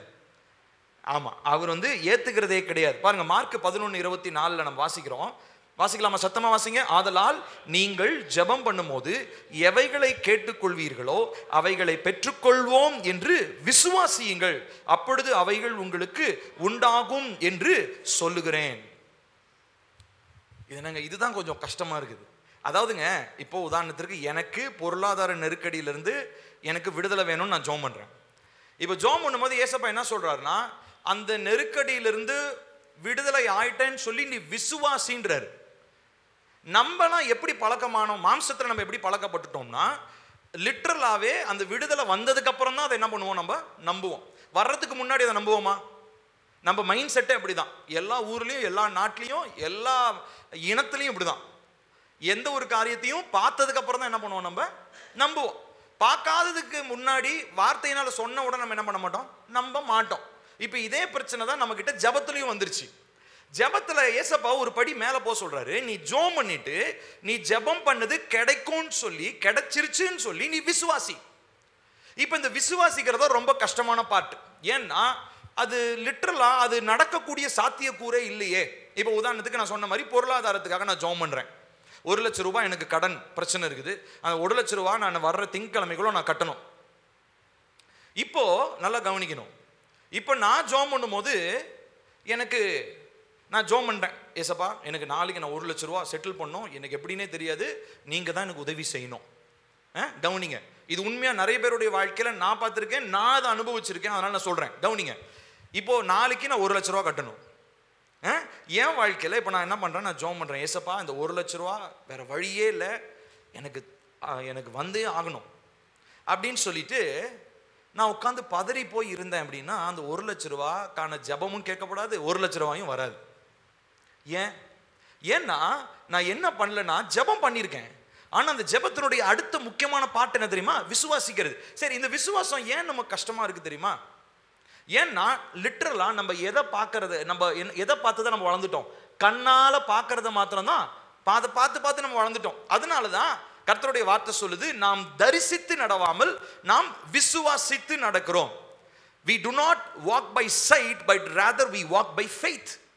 நம்ம பார்க்கிற பார்வையினால் நடக்கல, விசுவாசத்தினாலே நடக்கிற மனிதனாக இருக்கிறீங்க. இப்போ நல்லா கவனிக்கணும். இப்போ நாளைக்கு எனக்கு 1 லட்ச ரூபா வேணும், அதுக்காக நான் ஜெபம் பண்றேன், முறையீடு பண்ணிட்டேன். இப்போ பண்ணிட்டு நான் பதறக்கூடாது. ஃபர்ஸ்ட். ரெண்டாவது, ஒவ்வொரு ஃபோனும் வரும்போது ஐயோ கிரெடிட் ஆயிடுச்சா, பணம் வர வேண்டிய இடத்துல இருந்து வந்துருச்சான்னு அப்படியே பதட்டத்தோடையே பார்த்துக்கிட்டே இருக்கக்கூடாது. என்ன தெரியுங்களா பண்ணணும்? செகண்ட் பார்ட் நல்லா கவனிங்க. இப்போ பெட்டிஷன் பண்ணிட்டு அடுத்து நீங்க செய்ய வேண்டியது விசுவாசம் சொன்னேன் இல்லைங்களா? இந்த விசுவாசன்றதுக்கு ஒரு எக்ஸாம்பிள் சொல்றேன். அதாவது இப்போ இந்த ஃபேன் இருக்கு இல்லைங்களா? இந்த ஃபேன் வந்து ஓடணும்னா கரண்ட்ல அந்த பிளக் இருக்கணும், அந்த சாக்கெட்ல அது இருக்கணும். கரெக்ட் தானே? சுவிட்ச் போட்டோன்னா எப்போ போட்டாலும் அது ஓடும். இப்போ முறையீடு பண்ற மாதிரி ஃபர்ஸ்ட் நான் போட்டோன்னா ப்ரேயர் பண்ற மாதிரி ஃபேன் ஓடுது. அதுக்கப்புறம் அந்த பிளக்கை கழட்டிட்டு வந்து இங்க வச்சா ஃபேன் ஓடுமா? அப்போ என்ன ஆகணும்? ஃபேன் ஓடணும்னா அந்த பிளக் எப்பயுமே சாக்கெட்ல மாட்டியே தான் இருக்கணும். கரெக்டா இல்லையா? அப்பனா தான் எப்போ சுவிட்ச் போட்டாலும் ஃபேன் ஓடும். இதே மாதிரி தாங்க இப்போ என்னுடைய ஜெபமும் இதே மாதிரி தான். இப்போ நான் ஜெபம் பண்ணிட்டு நான் அப்படியே அமைதியா இருக்கக்கூடாது. நான் என்ன பண்ணணும்னா விசுவாசத்தை வர்த்திக்க பண்றது சொல்றேன். செகண்ட் பார்ட் முறையீடு பண்ணிட்டீங்கன்னா செகண்ட் நீங்க செய்ய வேண்டியது என்ன தெரியுங்களா? விசுவாசிக்கிறது மாத்திரம் இல்ல, நீங்க விசுவாசத்துல எப்படி நம்ம ஸ்ட்ராங்கா இருக்கணும்னு சொல்றேன். கவனிங்க, பிளக் பண்ண மாதிரி நீங்க நன்றி சொல்ல பழகணும். இப்போ நீங்க என்ன பண்ணணும்னா, ஏசப்பா 1,00,000 ரூபாவை நீங்க எனக்கு தந்ததற்காக, இதுதான் பிளக்ட் இன். போட்ட உடனே இப்போ நாளைக்கு எப்படி வரும்னு எனக்கு தெரியாது. இதுதான் இப்போ நீங்க எப்படி வரும்னு நீங்க லாஜிக்கலா யோசிச்சீங்கன்னா உங்களுக்கு வரவே வராது. நான் சொல்றது புரியுதா? முறையீட்டின் ஜெபத்துல இதுதான் ரொம்ப பிரத்யேகமானது. முறையீடு எல்லாம் பண்றோம், ஆனா முறையீடோட சேர்ந்து இருக்கிற விசுவாசத்தை நம்ம கை கொள்றது இல்ல. விசுவாசம் இருந்தாலும் அந்த பிளக் சோர்ஸ்ல இல்ல. அந்த சோர்ஸ்ல இருக்கணும், அந்த சாக்கெட்ல இருக்கணும்னா அதுக்கு ஒரே வழிதான், என்னுடைய வாழ்க்கையில நான் என்ன சொல்லிக்கிட்டே இருக்கணும், எனக்கு அந்த முறையீடு பண்ண காரியம் நடக்கிற வரைக்கும் அது நடந்ததற்காக நன்றி, நடந்ததற்காக, நடக்க போறதுக்காக இல்ல, நடந்ததற்காக நன்றி என்று சொல்லணும். இதை இந்த உலக பிரகாரம் மக்கள் பாசிட்டிவ் திங்கிங்னு சொல்லுவாங்க. இது பாசிட்டிவ் திங்கிங்லாம் ஒன்றும் கிடையாது. பாசிட்டிவ் திங்கிங்ல ஒரு மண்ணாங்கட்டியும் சாதிக்க முடியாது. சரிங்களா? விசுவாசத்தினால மாத்திரம்தான் உலகத்தை, ஆமா கர்த்தருடைய வார்த்தை சொல்லுது, விசுவாசத்தினால உலகத்தையே நீ ஜெயிக்கலாம்பா. அவ்வளோ பவர் இருக்கு. இப்போ இந்த விசுவாசத்தை நம்மளோடு கூட இணைத்து அப்படியே ரொம்ப டைட்டா வச்சிருக்கிறது என்ன தெரியுங்களா? நம்ம தேவனுக்கு அந்த எந்த விஷயத்துக்காக ஜெபம் பண்ணோமோ அந்த விஷயம் நடந்தது என்று சொல்லி விசுவாசித்து நன்றி சொல்லுதல். நான் சொல்றது புரியுதுங்களா உங்களுக்கு? அப்போ நம்ம பொறுமையாக நாம் காத்திருந்து அதற்காக நாம் நன்றி சொல்ல வேண்டியதை நாம் பழகி கொள்ள வேண்டும். எபிரேயர் 6:15 பாருங்க. இங்க ஆபிரகாமை பற்றி நாம் வாசிக்கிறோம். அந்தபடியே அவன் பொறுமையாய் காத்திருந்து வாக்குத்தத்தம் பண்ணப்பட்டதை பெற்றான். அவனுக்கு வாக்குத்தத்தம் வந்தது 75 வயசு. அதுவே என்ன சொல்றது, வாய்ப்பே இல்லாத ஒரு காலம். அதுக்கப்புறம் எத்தனை வருஷம்? 25 இயர்ஸ். 100 வயசுல தான் யார் பிறந்தா? ஈசாக்கு. எங்க நான் சொல்றது புரியுதுங்களா? அதாவது வாய்ப்பே இல்லாத சூழ்நிலையில கர்த்தர் வாக்கு பண்றாருங்க. அப்போ கர்த்தரை விசுவாசிக்கிறதே கஷ்டம். அதுல அவர் எத்தனை வருஷம் விசுவாசிச்சிருக்கிறாரு? 25 வருஷம். எப்போ? 75 வயசுல இருந்து 100 வயசு வரைக்கும் 25 வருஷம் விசுவாசத்திலேயே மனுஷன் வாழ்க்கையை கழிச்சிருக்கிறார். இப்ப அவர் என்ன பண்ணிருப்பாரு? கண்டிப்பா, ஏசப்பா நீர் எனக்கு என்னுடைய வாக்குத்தத்தம் பண்ணினதை நீர் கொடுத்ததற்காக ஸ்தோத்திரம், இதுதான் பண்ணிருப்பாருன்னு நினைக்கிறேன் ஆபிரகாம் கண்டிப்பா. அதனால அவர் பொறுமையாய் காத்திருந்து வாக்குத்தத்தம் பண்ணப்பட்டது என்ன பண்ணாரு? அவரு பெற்றுக்கொண்டார் அப்படின்னு சொல்லி நம்ம பார்க்கிறோம். அப்போ நம்ம விசுவாசத்துல நாம் பொறுமையாக காத்திருக்க வேண்டியது அவசியமாக இருக்கிறது.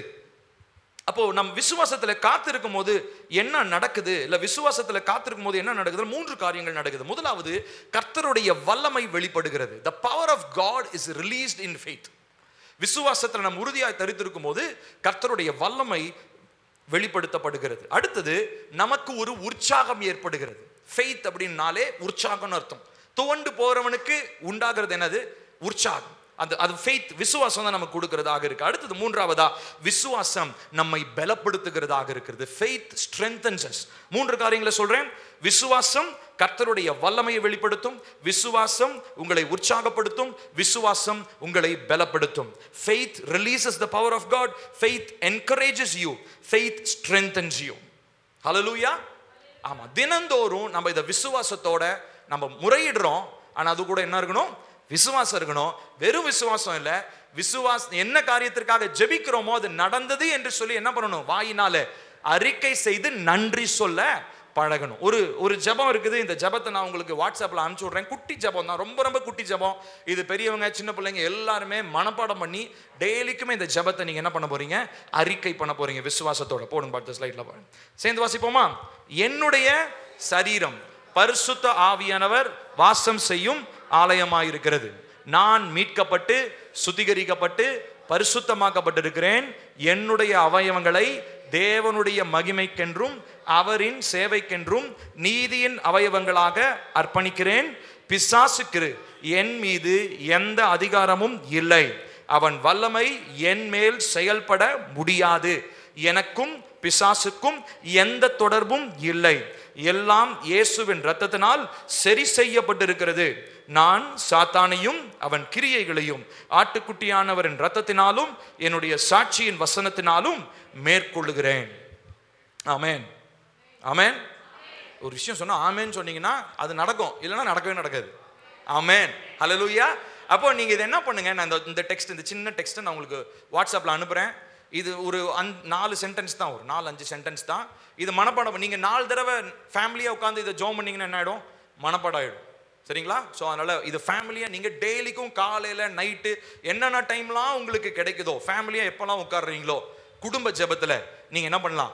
இந்த ஜெபத்தை நீங்க விசுவாசத்தோட நீங்க அறிக்கை பண்ணி நீங்க இயேசுவின் நாமத்தினாலே ஆமென் சொல்லுங்க. கர்த்தர் நிச்சயமாக செய்வார். அடுத்தது 4வது நாம் பார்க்கிறது மன்றாட்டின் ஜெபம், இன்டர்செஷன் பிரேயர்.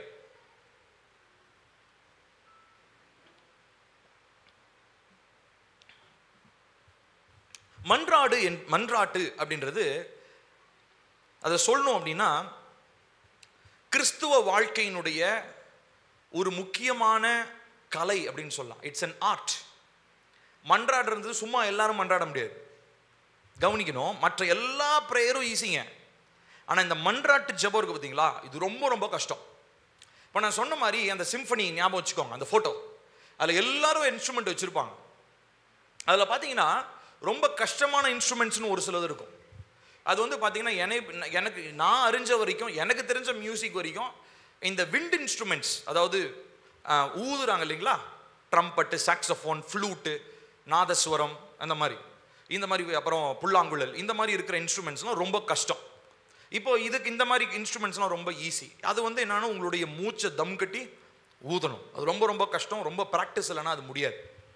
இப்போ அதே மாதிரி தான் எல்லா ப்ரேயருமே ஈஸி. ஆனால் இந்த இன்டர்செசரி ப்ரேயர், மன்றாட்டு ஜெபம்ன்றது, இது வந்து ஒரு ஆர்ட். ஆர்ட்னா கலை என்னன்னு அர்த்தங்க. அதை ஈஸியாக பண்ணிட முடியுமா? முடியாது. கலை என்பதை நம்ம கற்றுக்கொள்ளணும். ஆர்ட் அப்படின்றது நம்ம கற்றுக்கொள்ள வேண்டிய ஒரு விஷயம். பைபிளில் நம்ம நிறைய பேரை பார்க்குறோம், மன்றாட்டு வீரர்களாக ஒரு சிலர் இருக்கிறத பார்க்குறோம். எல்லாரும் சொல்ல முடியாது, ஒரு சிலர் இருந்தாங்க. உதாரணத்திற்கு ஒரு எக்ஸாம்பிள் சொல்கிறேன், எல்லாரும் கவனிங்க. பாருங்க, ஆபிரகாம். கர்த்தர் சோதோம் கொமோராவை அழிக்க போறேன்னு சொன்ன உடனே இவர் என்ன பண்றாரு? ஆண்டவர் சமூகத்தில் நின்று மன்றாடுறாரு. ஆண்டவரே, 50 நீதிமான்கள் இருந்தால் அழிக்காம விடுவீங்களா? 40, 30, 20, 10, 5, கடைசியா 5க்கும் மாட்டேன்ட்டாரு. அப்போ 5 நீதிமான் கூட என்ன இல்லை? சோதோம் கொமோரால இல்ல. சோதோம் கொமோரான்றது இப்போ இருக்கிற பாப்புலேஷன்ல இல்லை, பட் அப்போ இருந்த பாப்புலேஷனுக்கு தோராயமா ஒரு 10,000 மெம்பர்ஸ்னு வச்சுக்குவோம். 10,000ல 10,000 பேர்ல ஒரு 5 பேர் கூட ஒழுக்கமானவனா இல்லை. அதனால கர்த்தர் என்ன பண்றாருங்க? அந்த ஊரை அழிக்கிறார். ஆனா அதுக்கு முன்னாடி இவர் யாருடைய மன்றாடு? ஆபிரகாம் யாருக்காக மன்றாடுறாரு? முக்கியமா அவருடைய லோத்து, அவருடைய சித்தப்பா பையன், அவருக்காக அவர் மன்றாடுறாரு. லோத்து வந்து ஆபிரகாமுடைய சித்தப்பா பையன். அவர் சொல்றாரு, ஆண்டவரே எப்படியாவது அவங்களை காப்பாத்திருங்க.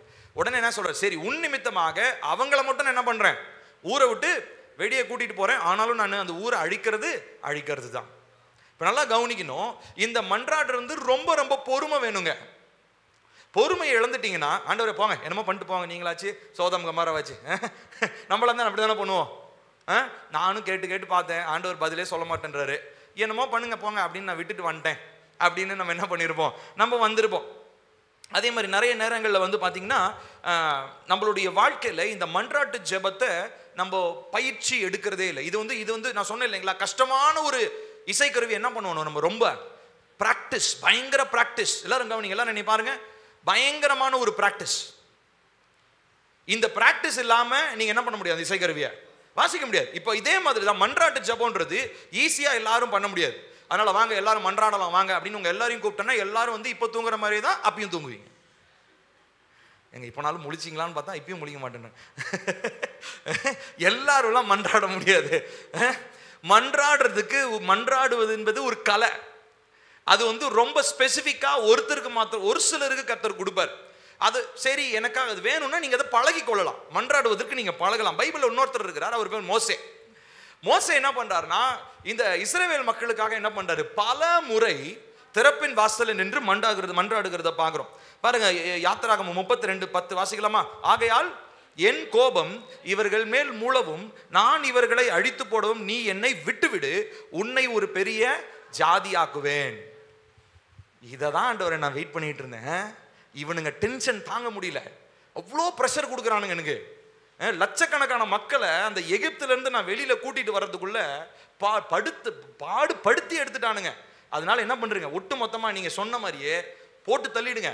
என்ன பண்ணிடுங்க, என்ன காப்பாத்தி என் பிள்ளைங்களை கொண்டு நீங்க சொன்ன வாக்குத்தத்தை என்ன பண்ணிடுங்க. ஏன்னா நானும் ஆபிரகாமின் பிள்ளை தான், என்னைய கொண்டு நீங்க பெருசா மாத்தினாலும் அதுவும் வாக்குத்தத்தை நிறைவேறுதல் தான். இவனுங்களுடைய பிரஷர் என்னால தாங்க முடியல அப்படின்னு சொல்லியிருந்தாருன்னா என்ன நடந்திருக்கும் பாருங்களேன். நல்லா கவனிக்கணும். இது எவ்வளோ ஹிஸ்டரியவே, வரலாற்றையே மாற்றின ஒரு ஜபங்க எது, மோசே பண்ண ஒரு ஜபம். என்ன ஜபம், ஆண்டவர் எவ்வளவு கோவத்தில் இருக்கானா, டேய் ஒதுங்கடா, அடிச்சு பண்ணல தம்சம் பண்றோம் பாரு அப்படின்ற கோவத்தில் இருக்கும் போது மோசே என்ன பண்றாரு, sir sir sir sir please sir please sir அடிக்காதீங்க சார் அடிக்காதீங்க சார், எதுனாலும் ஏன் மேல விழுகட்டும். யோசிச்சு பாருங்க, இப்படிப்பட்ட இருதயம் யாருக்கு இருக்கும்? அதனாலதான் சொன்னேன், மன்றாடுவது என்பது ரொம்ப கஷ்டம். மன்றாடுறது என்னன்னா லிட்டரலா வேற ஒருத்தங்களுக்கு உள்ள போற அடியை நீங்க வாங்குறீங்கன்னு அர்த்தம். அப்ப தேசத்துக்காக மன்றாடுனா எவ்வளவு அடி விழுவோம் யோசித்து பாருங்க. அப்ப தேசத்துக்காக மன்றாடுற ஜபம்லாம் யோசிச்சுட்டு தான் வரணும், யோசிச்சுட்டு தான் போய் பங்கு பெறணும் நீங்க. அதனால ஜபத்துக்கே வராமலாம் இருக்கக்கூடாது, சரிங்களா? ஜபம் பண்ணணும். மன்றாட்டு ஜபம்னா அது ஒரு கலை, அதை நம்ம பழகணும். அதனுடைய முக்கியத்துவத்தை நீங்க, அதனுடைய சின்சியரிட்டி, சீரியஸ்னஸை புரிஞ்சுக்கோங்க. ஏன்னா யோசிச்சு பாருங்க, மோசே மாத்திரம் அன்னைக்கு மன்றாடலைன்னா கர்த்தர் என்ன பண்ணிருப்பார், இஸ்ரவேலை அழிச்சிருப்பார். ஏன் தெரியுமா, அவனுங்க அப்பதான் ஒரு வாரத்துக்கு முன்னாடி தான் கர்த்தர் செங்கடலை 2ஆ பிளந்து வட்டாந்தரையில நடத்திட்டு வந்தாரு. இங்க வந்து இவர் மோசே மேல போய் கொஞ்ச நாளுக்குள்ளேயே இவனுங்க என்ன பண்றானுங்க, கன்று குட்டியை செஞ்சுட்டானுங்க. எவ்வளவு ஆத்திரம் வரும் தேவனுக்கு. அந்த கோவத்துல தான் சொல்றாரு, நீ தள்ளு முதல்ல இவனுங்களை நான் என்ன பண்றேன், இவனுங்க அடிச்சு நொறுக்கிடுறேன் இவனுங்களை அப்படின்றாரு. ஆனா அந்த டைம்ல மோசே போய் என்ன பண்றாரு, இல்லையா வேணாம் வேணாம் வேணாம், தயவு செஞ்சு கொஞ்சம் மனசு வைங்க. இந்த ஜபம் தான் மன்றாட்டு ஜபம். பாருங்க, யாத்திராகமம் அதே 32:12-13 வாசிப்போமா? மலைகளில் அவர்களை கொன்று போடவும் பூமியின் மேல் இராதபடிக்கு அவர்களை நிர்மூலமாக்கும் அவர்களுக்கு தீங்கு செய்யும் பொருட்டே அவர்களை புறப்பட பண்ணினார் என்று எகிப்தியர் சொல்வானேன்.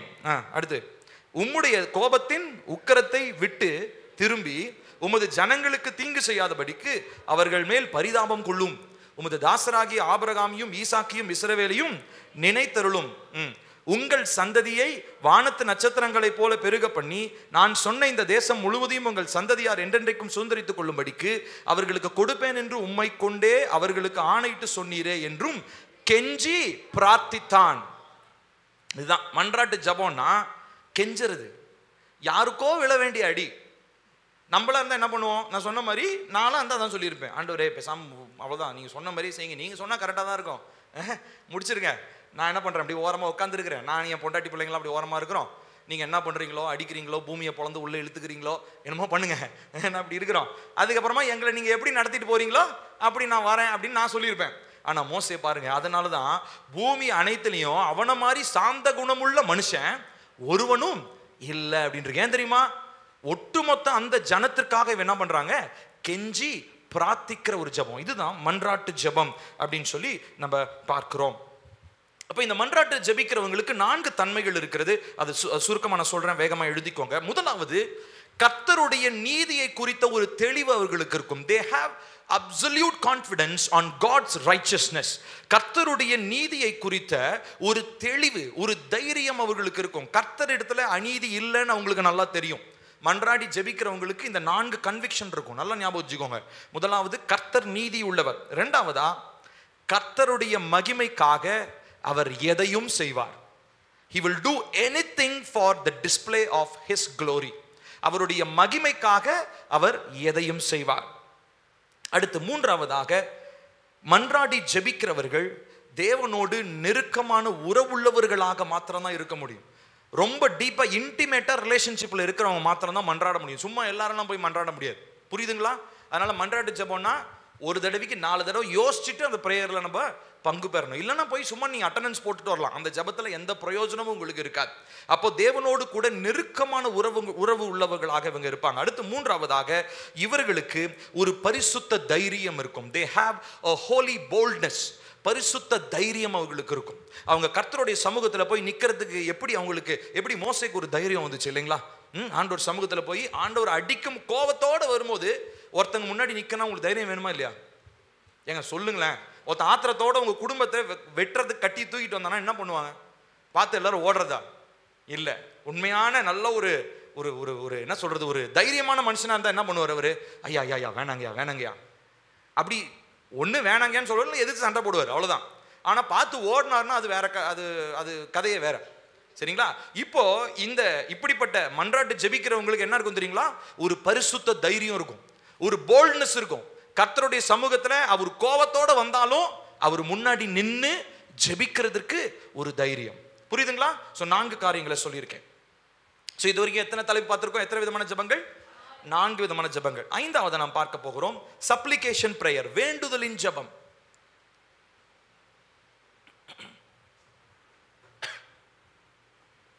இந்த வேண்டுதலும் முறையீடும் ஒரே மாதிரி வார்த்தைகள்னு நினைச்சு கொள்ளாதீங்க, வேற வேற.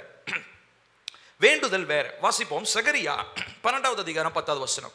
சேர்ந்து வாசிக்கலாம். நான் தாவீது குடும்பத்தாரின் மேலும் எருசலேம் குடிகளின் மேலும் கிருபையின் ஆவியையும் விண்ணப்பங்களின் ஆவியையும் ஊற்றுவேன். அதுதான் வேண்டுதல், விண்ணப்பம் ரெண்டு ஒண்ணுதான். விண்ணப்பத்தின் ஆவியை நான் ஊற்றுவேன். அப்ப எனக்கு 2 காரியத்தை சொல்றாரு. முதலாவது அவங்க மேல கிருபை இருக்கும், அப்புறமா விண்ணப்பம் இருக்கும். So without grace you cannot go for supplication. கிருபை இல்லாம நீங்க வேண்டுதல் பண்ண முடியாது. முதல்ல கிருபையை கர்த்தருடைய சமூகத்துல பெற்றுக்கொள்ளணும். ஆண்டவராகிய இயேசு கிறிஸ்து கிருபையும் சத்தியமும் நிறைந்தவராய் இந்த பூமியிலே வந்தார். So when we believe in Jesus, இயேசுவை நாம் நம்பும் பொழுது, விசுவாசிக்கும் பொழுது நமக்கு என்ன கிடைக்குது? கிருபை கிடைக்குது. இப்ப இந்த கிருபை எதற்காக பயன்படுத்துகிறோம்? வேண்டுதல் செய்வதற்காக நாம் பயன்படுத்துகிறோம். அடுத்து வாசிப்போம் எபிரேயர் 4:16. சத்தமா வாசிக்கலாம். ஆதலால் நாம் இரக்கத்தை பெறவும் ஏற்ற சமயத்தில் சகாயம் செய்யும் கிருபையை அடையவும் தைரியமாய் கிருபாசன தண்டையிலே சேர கடவோம். இப்போ இந்த வேண்டுதல் பண்றவங்க, சப்ளிகேஷன் வேண்டுதல் பண்றவங்க கண்டிப்பா எங்க வந்து நிக்கணும் தெரியுமா? நான் ஃபர்ஸ்ட் முதல் நாள் இந்த பிரேயர் பத்தி எடுக்கும் சொன்னேன் இல்லைங்களா? கர்த்தருடைய சிங்காசனத்துக்கு பக்கத்துல மகா பரிசுத்த ஸ்தலத்துல அங்க வந்து நிக்கிறவங்க மாத்திரம் தான் தைரியமா வேண்டுதல், சப்ளிகேஷன், வேண்டுதல்களையும் விண்ணப்பங்களையும் கர்த்தருடைய சமூகத்துல என்ன பண்ண முடியும்? கொடுக்க முடியும். நிறைய நேரங்கள்ல என்ன ஆயிடும் தெரியுங்களா? இந்த வேண்டுதல் ஜபத்துல இருக்கக்கூடிய பிரச்சனை என்னன்னா, நிறைய நேரம் செல்ஃப் ரைச்சஸ்னஸ் வந்துடும், சுயநீதி வந்துடும். நான் ரொம்ப கரெக்டா இருக்கிறேன், நான் ஜோம் பண்ணா ஆண்டவர் எப்படி கேட்காம போயிடுவாரு? நீ ஜோம் பண்ணி கேட்கல, அப்ப நான் ஜோம் பண்ணா கண்டிப்பா கேட்பாரு. நிறைய பேர் அந்த மாதிரிலாம் பெருமையோடு பேசுறவங்களாம் நான் பார்த்துருக்கேன். இது வந்து ஒரு சுயநீதியாக இருக்கிறது.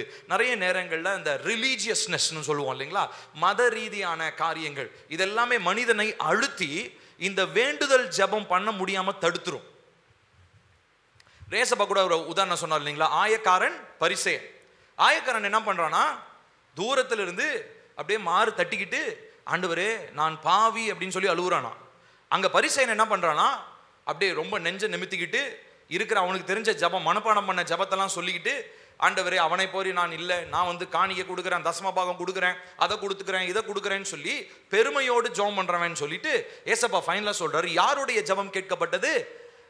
தன்னை தாழ்த்தி வேண்டுதல் செய்ததான ஆயக்காரனுடைய ஜபம் தான் கேட்கப்பட்டது அப்படின்னு சொல்லி கர்த்தர் சொல்றார். அப்போ இந்த வேண்டுதல் ஜெபத்தையும் கர்த்தர் கேட்கிறாரு. ஆனா ரொம்ப முக்கியமானது, முதலாவது நமக்கு கிருபை பெற்றிருக்கணும், இரண்டாவதா எங்க போய் ஜெபிக்கணும்? கர்த்தருடைய சிங்காசனத்துக்கு முன்பதாக வேண்டுதல் கொடுக்க நம்ம மறந்து விடக்கூடாது. அடுத்தது 6வதாக கட்டளையின் ஜெபம், த கமாண்ட் பிரேயர், கட்டளை பண்ணி ஜெபம் பண்றது. இந்த ஜெபம் இப்ப ரீசெண்டா நம்ம ஸ்பிரிச்சுவல் வார்ஃபேர்ல நம்ம செய்யறோம். இயேசுவின் நாமத்தினாலே பிசாசை நான் எதிர்க்கிறேன், கட்டுகிறேன், இப்பெல்லாம் நம்ம பண்றோம். கட்டளையின் ஜெபம் முதல்ல பைபிள்ல ஒரு கட்டளை ஒன்று இருந்துச்சு. அதுதான் நம்ம எங்க பார்க்குறோம்னா யோசுவால பார்க்குறோம். யோசுவா கவனிக்கணும், எல்லாரும் கவனிக்கணும். யோசுவா என்ன பண்றாருன்னா ஒரு யுத்தத்துல இஸ்ரேல் ஜனங்களை நடத்திட்டு இருக்கிறாரு. அப்போ நிறைய ஒரு 5 விதமான ஊர் மக்கள் ராஜாக்கள்லாம் சேர்ந்து இஸ்ரேலுக்கு விரோதமா வந்துட்டாங்க. வந்த உடனே நைட் ஆயிடுச்சு, ஆனாலும் யுத்தம் இன்னும் முடியல. ஆனால் வெளிச்சம் இல்லை. அப்போ அங்கே பெட்ரோமாக்ஸ் லைட்டும் கிடையாது. எந்த பெட்ரோமாக்ஸ் லைட்டை யுத்தத்தில் போய் பிடிக்க முடியும்? ஃபோக்கஸ் லைட்லாம் கிடையாது சண்டை போடுறதுக்கு. ஆண்டவர் ஒரு ஐடியா கொடுக்குறாரு யோசுவாவுக்கு. யோசுவா என்ன பண்ணுறாரு பாருங்க. யோசுவா அப்படியே ஒரு அதிகார தோரணையோட ஒரு ஜபத்தை பண்றாரு. என்ன பண்றாரு வாசிக்கலாமா? யோசுவா 10வது அதிகாரம் 12-13 வசனங்கள் சேர்ந்து வாசிப்போம். கர்த்தர் எமோரியரை இஸ்ரவேல் புத்திரருக்கு முன்பாக ஒப்புக் கொடுக்கிற அந்நாளிலே யோசுவா கர்த்தரை நோக்கி பேசி, பின்பு இஸ்ரவேலின் கண்களுக்கு முன்பாக, சூரியனே நீ கிபியோன் மேலும், சந்திரனே நீ ஆயலோன் மேலும் தரித்து நில்லுங்கள் என்றான். அப்பொழுது ஜனங்கள் தங்கள் சத்துருக்களுக்கு சரி கட்டும் மட்டும் சூரியன் தரித்தது, சந்திரனும் நின்றது. இது யாசேரின் புஸ்தகத்தில் எழுதியிருக்கிறது இல்லையா? அப்படியே சூரியன் அஸ்தமிக்க தீவிரிக்காமல் ஏறக்குரிய ஒரு பகல் முழுவதும் நடுவானத்தில் நின்றது. யோசிச்சு பாருங்க, இந்த மாதிரி எங்கேயாவது நடந்திருக்கா? இப்போ போய் சொல்லுங்களேன், என் டைம் ஆகுது, ஆஃபீஸுக்கு வந்து டைம் ஆகுது, ஆண்டவர் 8 மணிலேயே கிளாக்கை ஃப்ரீஸ் பண்ணுங்க, நான் ஆஃபீஸுக்கு போனதுக்கப்புறம் கொஞ்சம் ரிலீஸ் பண்ணுங்க. இந்த மாதிரிலாம் நம்ம ஜாப் பண்ண முடியாது. ஸோ அப்போ ஆண்டவர் ஏன் கட்டளையின் ஜெபத்தை எல்லா நேரத்துலையும் கேட்கறது இல்லை? அப்போ அவருடைய திருவுள சித்தத்தின்படி தான் ஜெபிக்கணும். அதனால தான் நான் சொன்னேன். அப்போ கட்டளை இருக்குதுன்னு சொல்லிட்டு நம்ம இஷ்டத்துக்கு கட்டளையை போய் எல்லா இடத்துலையும் என்ன பண்ணிட்டு இருக்க முடியாது. நம்ம சொல்லிக்கொண்டு நம்ம தேவையில்லாம நம்ம ஜெபிக்க நம்ம முடியாது. பல இடங்களிலே கர்த்தர் இவ்விதமாக நமக்கு இந்த ஜெபத்தை நமக்கு கற்றுக் கொடுக்கிறத நம்ம பார்க்கிறோம். கட்டளையிட்டு ஜெபிப்பது. நிறைய நேரங்களில் இப்போ நம்ம செய்கிறோம், நம்ம பிசாசுடைய கிரியைகளை மேற்கொள்ளும் பொழுது, அடிமைத்தனங்கள்லேருந்து மேற்கொள்ளும் போது நம்ம என்ன பண்ணுறோம்? அதை அதை கட்டுகிறோம், அது கட்டளை கொடுக்குறோம். இயேசுவின் நாமத்தினாலே நீ வெளியே போ அப்படின்றோம் அசுத்தாவியை பார்த்து. இல்லை ஒருவேளை நம்முடைய குடும்பத்தை கட்டி வச்சிருந்தா, இந்த கட்டிலிருந்து என் குடும்பம் இயேசுவின் நாமத்தில் விடுவிக்கப்படுவதாக அப்படின்னு சொல்லி நம்ம ஜெபம் பண்ணுறோம். ஏசப்பா விடுவிப்பீங்களா அப்படின்லாம் கேட்கல, விடுவிக்கப்படுவதாக. விடுவிப்பீங்களான்றது வேற, விடுவிக்கப்படுவதாகன்றது வேற. விடுவிக்கப்படுவதாகன்றது என்ன அர்த்தம்? லிட்டரலா ஒரு கமாண்ட், அது ஒரு கட்டளை. இந்த கட்டளையின் ஜெபத்தை நாம் புரிந்து கொள்ள வேண்டியது அவசியமாக இருக்கிறது. நிறைய இடங்களிலே இவ்விதமான காரியங்கள் வேதாகமத்தில் நடந்திருக்கு. இன்னொரு எக்ஸாம்பிள் பார்த்தீங்கன்னா எலியா. இவர் என்ன பண்றாருன்னா 3 வருஷம் உங்க ஊர்ல மழையே பெய்யாது, ஜிப் அவ்வளவு முடிஞ்சு போச்சு. ஒரு சொட்டு மழை இல்லைங்க, 3 வருஷத்துக்கு இல்லைங்க. அப்புறம் 3 வருஷம் கழிச்சு திரும்ப வந்து சொல்றாரு, இப்ப மழை வரும் பார். கொட்டுன்னு கொட்டுது மழை. எப்படி ஒரு மனுஷனுடைய பேச்சை கேட்டு ஆண்டவர் இப்படி நேச்சுரலாம் கண்ட்ரோல் பண்றாரு பாருங்க. இப்போ இந்த ஜெபம் அவங்களுக்கு என்ன இருந்ததுன்னா, அவங்க தாங்கள் யார் என்பதை அறிந்திருந்தார்கள். they knew who they were. நீங்க சங்கீதத்துல வாசித்தோம் இல்லைங்களா, நம்ம யாரு? ராஜாவுடைய பிள்ளைகள். அப்போ ராஜாவுடைய பிள்ளைகள். அப்போ நம்ம பிச்சைக்கார மாதிரி என்ன பண்ணிட்டு இருக்க கூடாது? ஆமா, பிச்சை எடுக்க கூடாது. அப்போ நம்மளுடைய ஜெபம் எப்படி இருக்கணும்? அதுக்காக நான் தான் சொன்னேன், எல்லா இடத்துலையும் நீங்க என்ன பண்ணிட்டு இருக்க கூடாது? கட்டளை ஜெபத்தை பயன்படுத்தக்கூடாது. எந்த இடத்திற்கு எந்த ஜெபம் பண்ணணுமோ அந்த ஜெபத்தை பரிசுத்த ஆவியானவர் மியூசிக் கண்டக்டர் மாதிரி அவர் குச்சை பூச்சி என்ன பண்ணுவார்? அழகா நமக்கு கண்டக்ட் பண்ணுவார். அப்போ அவருடைய வழி நடத்துதலுக்கு நம்ம என்ன பண்ணிடணும்? விட்டுறணும். நான் ஏன் இஷ்டத்துக்கு ஜெபம் பண்ணேன்னா, எங்க போய் வேண்டுதல் பண்ணணுமோ அங்க போய் கட்டளை கொடுத்துக்கிட்டு இருப்பேன், எங்க கட்டளை கொடுக்கணுமோ அங்க போய் மன்றாடிக்கிட்டு இருப்பேன், தப்பா மாத்தி செய்வேன். என் ஜெபத்துக்கு பதிலே வராது. இப்ப நான் சொல்றது புரியுதுங்களா? எந்த இடத்துல எந்த ஜெபம் செய்யணும்ன்றது ஆவியானவர் உங்களுக்கு தெளிவாக கற்றுக் கொடுக்க உண்மை உள்ளவராக இருக்கிறார். இப்போ உதாரணத்திற்கு இந்த கட்டளையில 2 விதமான கட்டளை இருக்குதுங்க. ஒண்ணு நல்லா கவனிக்கணும், ஒரு காரியத்திற்கு நேராக தேவனுடைய சார்பிலே ஜெபிப்பது. இப்போ உதாரணத்துக்கு யோசுவா செஞ்சது என்ன காரியத்துக்காக ஜெபம் பண்ணாரு? வெளிச்சம் வேணும்ன்றதுக்காக சூரியனை பார்த்து தேவனுடைய சார்பிலே அவர் பேசினார். புரியுதா? இது ஒண்ணு. அடுத்து இன்னொன்னு என்ன அப்படின்னா, தேவனை நோக்கி காரியத்தின் சார்பாக பேசுறது. ஒண்ணு காரியத்தை பார்த்து தேவனின் சார்பா பேசுறது, இன்னொன்னு தேவனை நோக்கி காரியத்தின் சார்பாக பேசுறது. இப்ப தேவனை நோக்கி காரியத்தின் சார்பா பேசுறதுன்னா என்ன அர்த்தம்? இப்ப உதாரணத்திற்கு எனக்கு வந்து ஒரு பலவீனம், அந்த பலவீனத்துல எனக்கு பயங்கரமான ஒரு ஒரு ஒரு ஒரு சரீரத்துல ஒரு இழப்பு இருக்குன்னு வச்சுக்கோங்களேன். இப்ப நான் என்ன பண்ணலாம்? நான் தைரியத்தோட நான் தேவனுடைய வார்த்தையை பெற்றுக்கொண்டு அந்த உறுதியை பெற்றுக்கொண்டு கர்த்தருடைய வசனத்துல எனக்கு கர்த்தர் அந்த உறுதியை தந்ததுக்கு அப்புறம் தேவனுடைய சித்தத்தின் பண்ணா அந்த காரியத்துக்காக ஜெபம் பண்ணணும். இயேசுவின் நாமத்தினாலே இப்பொழுது என்னுடைய சரீரத்தில் இருக்கிறதான இந்த இழப்பு இயேசுவின் நாமத்தினாலே நிற்பதாக. புரியுதுங்களா? இது ஒரு கட்டளை. இதை நான் யாருக்கிட்ட ஜெபம் பண்றேன்? தேவனிடத்துல ஜெபம் பண்றேன். எதற்காக ஜெபம் பண்றேன்? ஒரு காரியத்திற்காக ஜெபம் பண்றேன். புரியுதுங்களா? ரெண்டு காரியம் இருக்கு கமாண்ட்ல. ஒன்னு, திரும்ப சொல்றேன், டுவர்ட்ஸ் திங்ஸ், காரியங்களுக்கு நேராக தேவனின் சார்பில் ஜெபிக்கிறது. இன்னொன்னு என்னதுங்க? டுவர்ட்ஸ் காட், தேவனிடத்திலே காரியங்களின் சார்பாக ஜெபிக்கிறது. ரெண்டு காரியங்கள் இருக்கிறது. சோ இவ்விதமாய் நாம் கட்டளையின் ஜெபத்தை நாம் தைரியமாக பயன்படுத்த நாம் கற்றுக்கொள்ள வேண்டும். ஹல்லேலூயா. அடுத்தது நாம் வாசிக்கிறது கமிட்மெண்ட் பிரேயர், அர்ப்பணிப்பின் ஜெபம். இது எத்தனாவதுப்பா? 7வது கமிட்மெண்ட் பிரேயர். வாசிப்போம் சங்கீதம் 31:5. சேர்ந்து வாசிக்கலாமா? உமது கையில் என் ஆவியை ஒப்புவிக்கிறேன், சத்தியபரனாகிய கர்த்தாவே நீர் என்னை மீட்டு கொண்டீர். இந்த பிரேயரை நம்ம ஜீசஸ் பண்ணதுனால ஓஹோ இந்த பிரேயரை பண்ண சோழி முடிஞ்சிச்சு, ஃபைனல் கடைசி ஜெபம் போல கிடையாது. ஏன்னா ஏசப்பா இது சொல்லிட்டு தான் என்ன பண்ணாரு? உயிரை விட்டாரு. நிறைய பேருக்கு பார்த்தீங்கன்னா பைபிள் எது தெரியுதோ இல்லையோ, இந்த குட் ஃப்ரைடே அப்போ 7 வசனம் 7 வார்த்தைன்னு பேசி அது மட்டும் தான் தெரியும் பைபிளில், வேற எதுவுமே தெரியாது. நிறைய அந்த பயங்கரமான அந்த ரிலீஜியஸ் செட்டப்பில் இருக்க சர்ச்சஸ்லாம் பார்த்து, நம்ம சர்ச்லையும் அதை போட்டு ஒரு 2 டைம் பேசியிருக்கோம். ஆனால் அதுக்கப்புறம் அதுவே ஒரு சடங்கு மாதிரி மாறிடும்னு அதை நம்ம நிறுத்திட்டோம். சரிங்களா? ஸோ நல்லது தான் 7 வார்த்தைகளை தெரிஞ்சு வச்சுக்கிறது நல்லது, ஆனால் அது சடங்காக மாறிடக்கூடாது. இப்போ ஏசப்பா அந்த இடத்துல கடைசியாக அவருக்கு ஒரு வார்த்தை சொல்றாரு, உமது கையில் என் ஆவியை ஒப்புவிக்கிறேன். அப்போ ஒப்புவித்தல் அப்படின்னு சொல்லி என்ன அர்த்தம் அப்படின்னா, இது என் உயிரை முடிச்சிருங்க, ஏன்னா உங்களுக்கு என் உசுரை எடுத்துருங்க அப்படின்ற அந்த பிரேயர் கிடையாது. அந்த முடிவில் ஜெபம் பண்றது கிடையாது. இது என்ன அப்படின்னு சொல்லி அர்த்தம்னா, எனக்கான சிறந்ததை நீர் வைத்திருக்கிறீர், அந்த சிறந்ததற்கு என்னை நான் விட்டு கொடுக்கிறேன் என்று சொல்லி அர்த்தம். You have the best for me, so I give myself up for the best that you have. நீர் எனக்கு வைத்திருக்கிற சிறந்ததற்காக என்ன பண்றேன்? விட்டு கொடுக்கிறேன். இது எவ்வளவு அழகான ஒரு ஜெபம் இல்லைங்களா? எனக்கு தெரிஞ்சு ரொம்ப அழகான ஜெபம்னா கமிட்மெண்ட் பிரேயர் தான். எனக்கான சிறந்ததை நீங்க என்ன பண்ணிருக்கீங்க? வச்சிருக்கிறீங்க. அந்த சிறந்தது நிறைவேறும்படி என்னை நான் ஒப்பு கொடுக்கிறேன். இதுதான் கமிட்மெண்ட் பிரேயர். நிறைய நேரங்களில் இதை நம்ம பண்றது கிடையாது. ஏன்னா ஏற்கனவே நான் உங்களுக்கு சொன்னேன் இல்லைங்களா, தேவ சித்தத்தின்படி ஜெபம் பண்ணா, ஒப்பு கொடுத்து ஜெபம் பண்ணா என்னன்னு பயம், ஆண்டவர் எடுத்துருவாரு. அதை நான் சொன்னேன் இல்லைங்களா, ஒரு எக்ஸாம்பிள் சொன்னேன் நான். ஒரு அம்மா அவங்க பையன் ரொம்ப சிக்கா இருக்கிறாங்கன்னு சொல்லி பாஸ்டர் கூப்பிட்டாங்களாம். பாஸ்டர் முதல்ல போனோடனே அந்த அம்மாட்ட கேட்டாரா, அம்மா பையனை முதல்ல ஒப்பு கொடுத்து ஜெபம் பண்ணி. அந்த அம்மாவுக்கு ஷாக் ஆச்சு. ஒப்பு கொடுத்தா, ஓஹோ ஆண்டவர் உசுறு எடுக்க போறாரு போல. அப்போ ஒப்பு கொடுக்கறதுனா சாகடிக்க போறதுக்காக கிடையாது. ஒப்பு கொடுக்கறதுனா என்ன அர்த்தங்க? கர்த்தருடைய சிறந்தது இவருடைய வாழ்க்கையில நடக்கும்படி விட்டு கொடுக்கிறது. அதுதான் ஒப்பு கொடுக்கிறது. ஆனா நம்மளுடைய புரிதல் என்ன? ஒப்பு கொடுக்கிறதுனா கதையை முடிக்க போறாரு போல அப்படின்னு சொல்லி இவ்விதமாக நாம் நினைத்துக் கொள்வது உண்டு. ஆனா இது மிகவும் தவறான ஒரு காரியமாக இருக்கிறது. சங்கீதம் 37:5 நாம் வாசிக்கிறோம், உன் வழியை கர்த்தருக்கு ஒப்புவித்து அவர் மேல் நம்பிக்கையாயிரு, அவரே காரியத்தை வாய்க்க பண்ணுவார். அப்போ ஆண்டவர்கிட்ட கமிட் பண்றது ரொம்ப முக்கியம். கமிட்மெண்ட் எப்போதான் நம்மளால பண்ண முடியும்? கர்த்தர் எனக்கான சிறந்ததை வைத்திருக்கிறார் என்று உணர்ந்தாதான் நம்மளால இந்த ஒப்பு கொடுத்து ஜெபிக்கிற ஜெபத்தை பண்ண முடியும். அடுத்தது 8வதா டெடிகேஷன் பிரேயர், பரிசுத்தமாக்குதலின் ஜெபம். டெடிகேஷன்னா வீடு பிரதிஷ்டை பண்றது இல்லை, சரிங்களா? இது நீ தன்னை பரிசுத்தமாக்குற ஜெபம். வாசிப்போம் யோவான் 17:19. சேர்ந்து வாசிக்கலாமா?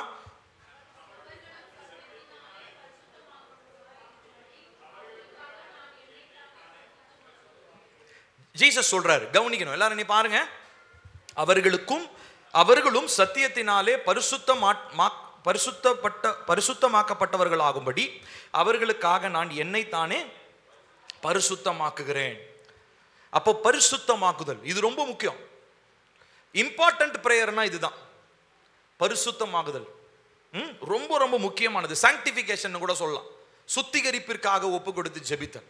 எல்லா நேரங்களிலும் நம்ம இந்த பிரேயர் எப்பயுமே நம்ம மனசுல ஓடிக்கிட்டே இருக்கணும்.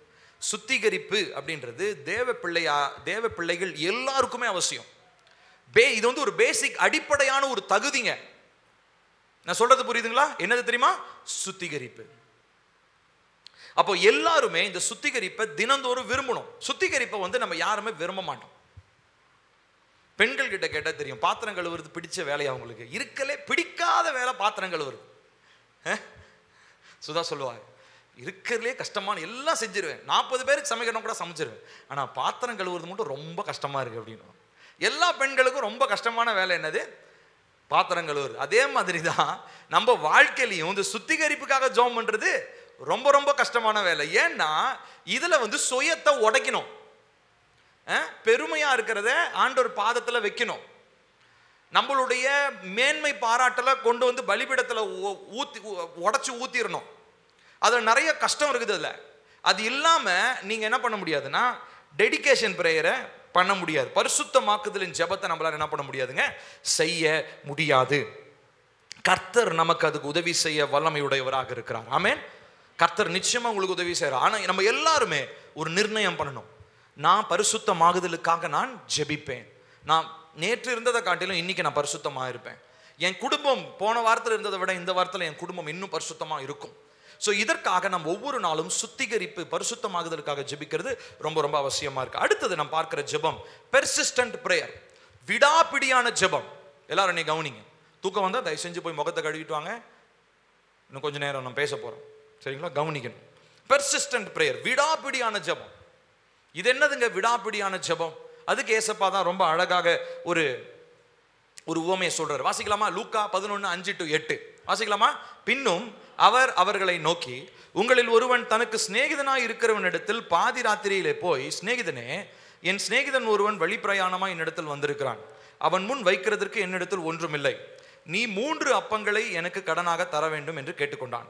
வீட்டுக்குள் இருக்கிறவன் பிரதியுத்தரமாக, என்னை தொந்தரவு செய்யாதே, கதவு பூட்டியாயிற்று, என் பிள்ளைகள் என்னோட கூட படுத்திருக்கிறார்கள், நான் எழுந்திருந்து உனக்கு தரக்கூடாது என்று சொன்னான்.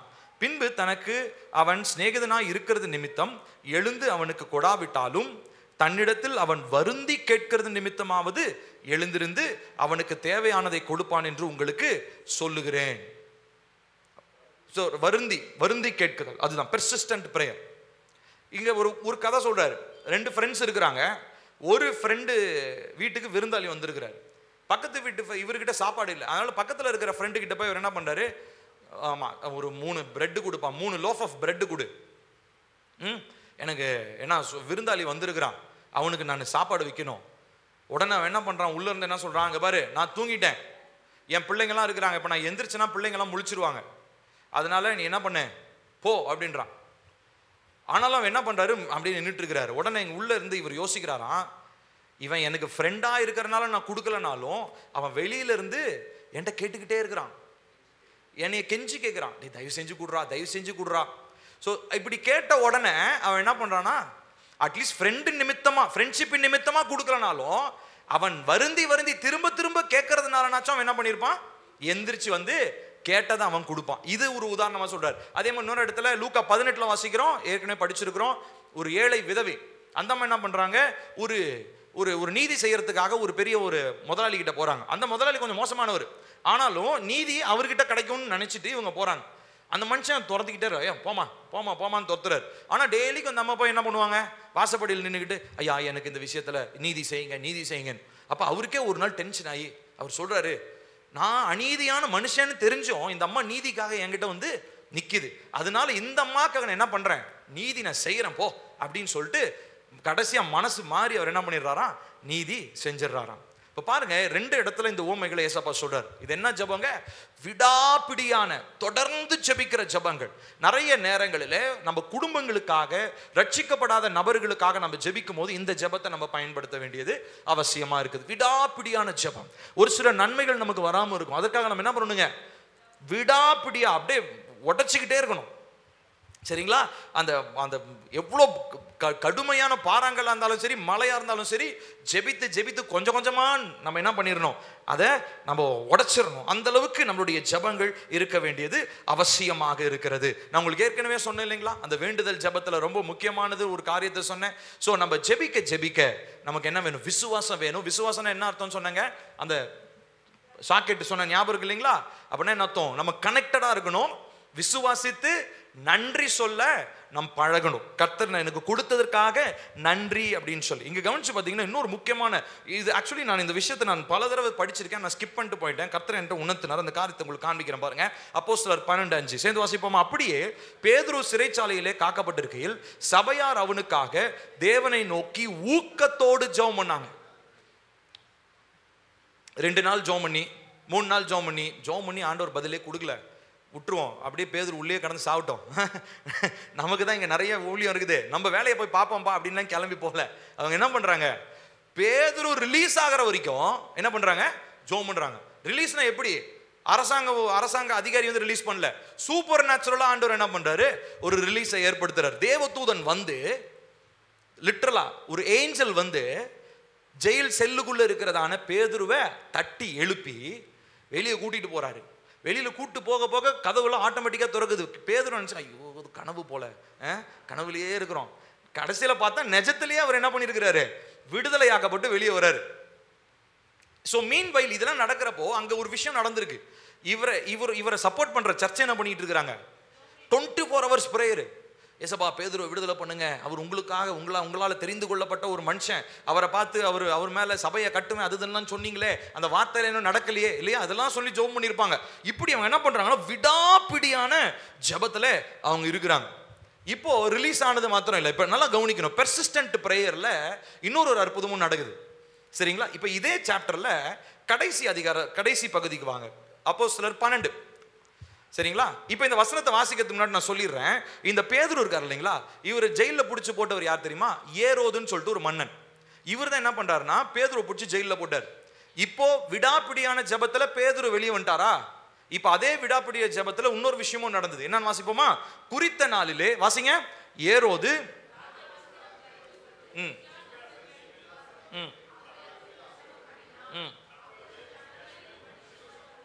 இது தேவ சத்தம் என்று ஆர்ப்பரித்தார்கள். அவன் தேவனுக்கு மகிமையை செலுத்தாதபடியினால் புழுத்து இறந்தான், தேவ வசனம் வளர்ந்து பெருகிற்று. பாங்க, விடாப்பிடியான ஜபத்துல இவங்க ஏரோது அழிஞ்சு போகணும்லாம் ஜோம் பண்ணல, லிட்டரலா இவங்க பேதுரு ரிலீஸ்க்காக தான் ஜோம் பண்ணாங்க. ஆனா ஆண்டவர் எக்ஸ்ட்ரா போனஸா என்ன பண்ணிட்டாரு தெரியுமா, பேதுருவை பிடிச்சி யாரு உள்ள போட்டாங்களோ அவங்களே என்ன பண்ணிட்டார் ஆண்டவர், ஃபினிஷ்ட், கதம் பண்ணிட்டாரு. ஆண்டவர் யார் ஏரோதை முடிச்சிட்டாரு. என்னன்னா அங்கிருந்து அவர் ஏரோது வந்து பெரிய மேடையில் நின்று அப்படி பேசுறாரு கம்பீரமா, அப்படியே அவர் போட்டிருக்கிற அப்படியே அந்த கோல்டு கீல்டெல்லாம் மாட்டிக்கிட்டு அந்த நகை நட்டெல்லாம் மாட்டிக்கிட்டு அப்படியே ராஜாவா அப்படி பயங்கர தோரணையோட பேசுறாரு. உடனே கீழே இருந்து மக்கள் பாருங்க, மக்கள் தான் உழ வச்சிருக்கிறாங்க ஏரோது ராஜாக்கு. என்ன சொல்றாங்க, இது மனுஷ சத்தம் இல்ல, இது தேவ சத்தம் அப்படின்னு உடனே ஏரோது என்ன பண்ணிருக்கணும், ஐயோ நான்லாம் தேவன் இல்லைங்க, மேல ஒருத்தர் இருக்கிறாரு ஏதாவது ஒன்று சொல்லியிருக்கலாம். இந்த மனுஷன் அப்படியா அப்படின்னு இப்படி நினைச்ச உடனே அப்படியே வயிறு வெடிச்சு உள்ள இருந்து புழுவெல்லாம் வெளியே வந்து எப்படி ஒரு மனுஷன் சாகக்கூடாதோ அப்படி செத்து போன ஒரு மனுஷனாக ஏரோது இருந்திருக்கிறார். பாங்க, ஏரோது சாகணும்னு சபை ஜெபிக்கல, ஆனா பேதுரு விடுதலை ஆகணும்னு சொல்லி ஜெபம் பண்ணாங்க. ஆனா அந்த எப்படிப்பட்ட ஜெபமா இருந்தது, விடாப்பிடியான ஜெபம். பெர்சிஸ்டன்ட் பிரேயர்ல ஒரு விஷயம்லாம் நடக்காது, பல விஷயங்கள் நடக்கும், மல்டிபிள் பிரேக் த்ரூஸ் நடக்குங்க. லிட்டரலி நான் என் வாழ்க்கையில் நான் அது உணர்ந்து இருக்கிறேன். பெர்சிஸ்டன்ட் பிரேயர் நல்லா ஞாபகம் வச்சுக்கோங்க, விடாப்பிடியான ஜபத்துல நீங்க ஒரு காரியத்துக்கு ஜெபம் பண்ணீங்கன்னா 10 விஷயம் நடக்கும், 10 விஷயம் நடக்கும் உண்மையாலுமே. ஏன்னா அந்த பவர்ல ஒரு அந்த பிரேயர்ல ஒரு பவர் இருக்கு, ஒரு அதிகாரம் இருக்கு. ஏன்னா நம்ம திரும்ப ஆண்டவர் சமூகத்தை நம்ம என்ன பண்ணிக்கிட்டே இருக்கோம், நம்ம கேட்டுக்கொண்டே இருக்கிறோம். அதனால தான் ஏசப்பா சொல்றாரு இல்லைங்களா, knock and it will be opened, நீங்கள் தட்டுங்கள் உங்களுக்கு திறக்கப்படும், ask and it will be given, கேளுங்கள் அப்பொழுது உங்களுக்கு கொடுக்கப்படும். ஸோ இது எதுக்காக சொல்றாங்கன்னா, ஒரு தட்டி கேட்டு தட்டிட்டு பக்கத்து வீட்டுக்கு போயிட்டான்னு எப்படி இருக்கும். இப்போ இந்த ஃப்ரெண்டு ஓமையை பத்தி சொன்னார் இல்லைங்களா, லூக்கா 11 முதல்ல கதவு தட்டிட்டு அடுத்த கதவுன்னா அவ்வளோதான், அவர் வந்த சொந்தக்காரர் கிளம்பி வெளியே போயிடுவார். இவன் எனக்கு சோறு போடுவான்னு பார்த்தா பிச்சை எடுத்துக்கிட்டு இருக்கான், பக்கத்து வீடெல்லாம் போய் கதவை தட்டி பிச்சை எடுத்துட்டு இருக்கான்னு கிளம்பி போயிடுவார். ஆனால் இவர் என்ன பண்றாரு, ஒரே மனுஷங்கிட்ட தான் நிற்கிறாரு, தட்டிக்கிட்டே இருக்கிறாரு, திறக்கிற வரைக்கும் தட்டுறாரு. அப்போ நிறைய நேரங்கள்ல ரொம்ப முக்கியமா இந்த பிரேயர்ஸ் நம்ம எங்க பயன்படுத்தணும்னா, டெலிவரன்ஸ்க்காக, நம்ம குடும்பத்தில் ஒருத்தர் ரட்சிக்கப்படணுன்றதுக்காக, ஒரு அற்புதம், ஒரு டெஸ்பரேட்டான ஒரு மிராக்கிள், ஒரு அற்புதம் நம்மளுடைய வாழ்க்கையில் நடக்கணுன்றதுக்காக இந்த விடாப்பிடியான ஜபங்களை நாம் ஜபிக்க வேண்டியது அவசியமாக இருக்குது. கடைசி 2 காரியங்கள் 10 சொல்லியாச்சு. இப்போ அடுத்தது ஆசீர்வாதமான ஜபம், த பிளெஸிங் பிரேயர். என்னாகமம் 6:24-26 சேர்ந்து வாசிக்கலாமா? கர்த்தர் உன்னை ஆசீர்வதித்து உன்னை காக்க கடவர், கர்த்தர் தம்முடைய முகத்தை உன்மேல் பிரகாசிக்க பண்ணி உன்மேல் கிருபையா இருக்க கடவர், கர்த்தர் தம்முடைய முகத்தை உன்மேல் பிரசன்னமாக்கி உனக்கு சமாதானம் கட்டளையிட கடவர். இதுல வந்து பாத்தீங்கன்னா 6 காரியங்களை கர்த்தர் சொல்றார். கர்த்தர் உன்னை ஆசீர்வதித்து, சோ முதல்ல. 2வதா உன்னை காக்க கடவர். 3வதா கர்த்தர் தம்முடைய முகத்தை உன்மேல் பிரகாசிக்க பண்ணி. நான்காவதா, உன்மேல் கிருபையா இருப்பார். அஞ்சாவதா, கர்த்தர் தம்முடைய முகத்தை உன்மேல் பிரசன்னமாக்கி. ஆறாவதா, உனக்கு சமாதானம் கட்டளையிட கடவர். 6. இப்போ எனக்கு ஒரு டவுட் வந்துச்சு. 6 பைபிள்ல ஒரு சரியான ஒரு நம்பர் இல்லையே, 7 தான் பெர்ஃபெக்ஷன் நம்ம கேள்விப்பட்டிருக்கோம் அப்படின்னு அடுத்த வசனத்தை நான் வாசிச்சேன். அந்த வசனத்தை நான் போடல, இது ஆக்சுவலி போட்டு முடிச்சுட்டு அதுக்கப்புறம் தான் நான் பைபிள்ல படித்தேன். அதில் பார்த்தீங்கன்னா 27வது வசனத்துல இவ்விதமா இருக்குது, இவ்விதமாய் அவர்கள் என் நாமத்தை இஸ்ரவேல் புத்திரர் மேல் கூற கடவர்கள். அது இன்னொரு பிளெஸிங். இந்த வசனத்தெல்லாம் இதெல்லாம் சொல்லி பிள்ளைங்க மேல என்ன பண்ணின ஆசீர்வாதத்தை சொல்லு. அப்ப பேரண்ட்ஸ் உங்க பிள்ளைகளுக்காக ஜெபிக்க வேண்டிய கட்டாயமான ஒரு ஜெபம் இது. உங்க பிள்ளைகளுக்காக இந்த வசனத்தை மனப்பாடம் பண்ணிக்கோங்க. எல்லா அம்மா அப்பாக்களும் என்ன பண்ணுங்க, ஆமா எல்லா அம்மா அப்பாக்களும் இதை மனப்பாடம் பண்ணிக்கோங்க. சரிங்களா? 4 தடவை படிச்சீங்கன்னா மனப்பாடம் ஆயிடும். சரிங்களா? ஸ்கூல் மாதிரிலாம் மனப்பாடம் பண்ண வேண்டிய அவசியம் 4 தடவை படிங்க. அதை பார்த்து ப்ரேயர் பண்ணுங்க, அது மனப்பாடமே ஆயிடும். சரியா? முதல் ரசிக்கப்பட்ட புதுசுல என் ஆத்மாவை கர்த்தரை ஸ்தோத்திரியே நம்ம என்ன பண்ணியிருப்போம், பக்கத்தில் இருக்கிறோம் உதட்ட பார்த்துருப்போம், என்ன சொல்றாங்க. ஆனால் இப்போ நம்ம என்ன பண்றோம், ஆத்மாவை கர்த்தரை ஸ்தோத்திரி அழகா சொல்றோம். அதே மாதிரி தான். ஸோ பேரண்ட்ஸ் எல்லாரும் இந்த வசனத்தை என்ன பண்ணணும், உங்க பிள்ளைகள் மேல சொல்லணும். என்ன சொல்லணும்? கர்த்தர் உன்னை ஆசீர்வதித்து உன்னை காக்க கடவர், கர்த்தர் தம்முடைய முகத்தை உன்மேல் பிரகாசிக்க பண்ணி உன்மேல் கிருபையா இருக்க கடவர், கர்த்தர் தம்முடைய முகத்தை உன்மேல் பிரசன்னமாக்கி உனக்கு சமாதானம் கட்டளையிட கடவர். சரியா? இந்த வசனம் இது ஆரோனுக்கு கர்த்தர் கொடுத்ததான ஒரு வார்த்தை. ஆனா நம்ம என்ன பண்ண போறோம், இதை நம்ம பிள்ளைகளுக்கு நீங்க டெய்லிக்கும் இதை சொல்லி நீங்க ஜெபம் பண்ணுங்க. உங்க பிள்ளைகளை நீங்க ஆசீர்வதிங்க. அவங்க நிச்சயமா தேவனுக்காக, தேவ மகிமைக்காக எழும்பி நிற்பார்கள். ஹல்லேலூயா. கடைசியாக நான் இது சொல்லக்கூடாதுன்னு நினைச்சேன், ஆனால் கண்டிப்பாக நான் சொல்லணும். இது கடைசி ப்ரேயர் பாயிண்ட் என்னன்னா, சபிக்கும் ஜெபம். இப்போதான் மேட்ருக்கே வரீங்க. நீங்கள் கடைசியில் வச்சிருக்கிறீங்களே, பிடிக்காதவங்கெல்லாம் போட்டு ஒரே சபையை சபிச்சிருவோம், நாசமா போடா அப்படின்னு சொல்லி. மத்தேயு 21:21 வாசிப்போமா? இயேசு அவர்களை நோக்கி, நீங்கள் சந்தேகப்படாமல் விசுவாசம் உள்ளவர்களாய் இருந்தால் இந்த அத்திமரத்திற்கு செய்ததை நீங்கள் செய்வதும் அல்லாமல் இந்த மலையை பார்த்து நீ பெயர்ந்து சமுத்திரத்திலே தள்ளுண்டு போ என்று சொன்னாலும் அப்படியே ஆகும் என்று மெய்யாகவே உங்களுக்கு சொல்லுகிறேன். இந்த சபிக்கும் ஜெபம்னா என்ன அர்த்தம்?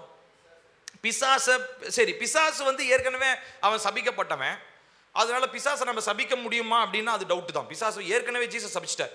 ஸோ பிசாசை நம்ம சபிக்க முடியாது. ஏன்னா ஆமாம். ஆனால் இன்னொரு விஷயம் இருக்குது, கவனிப்போம். இதுலேருந்து நம்ம கற்றுக்கிற விஷயம் என்னன்னா, ஃபர்ஸ்ட் ஏசப்பா ரொம்ப பசியாக இருக்கிறார். போகும்போது ஒரு அத்தி மரம் இருக்குது.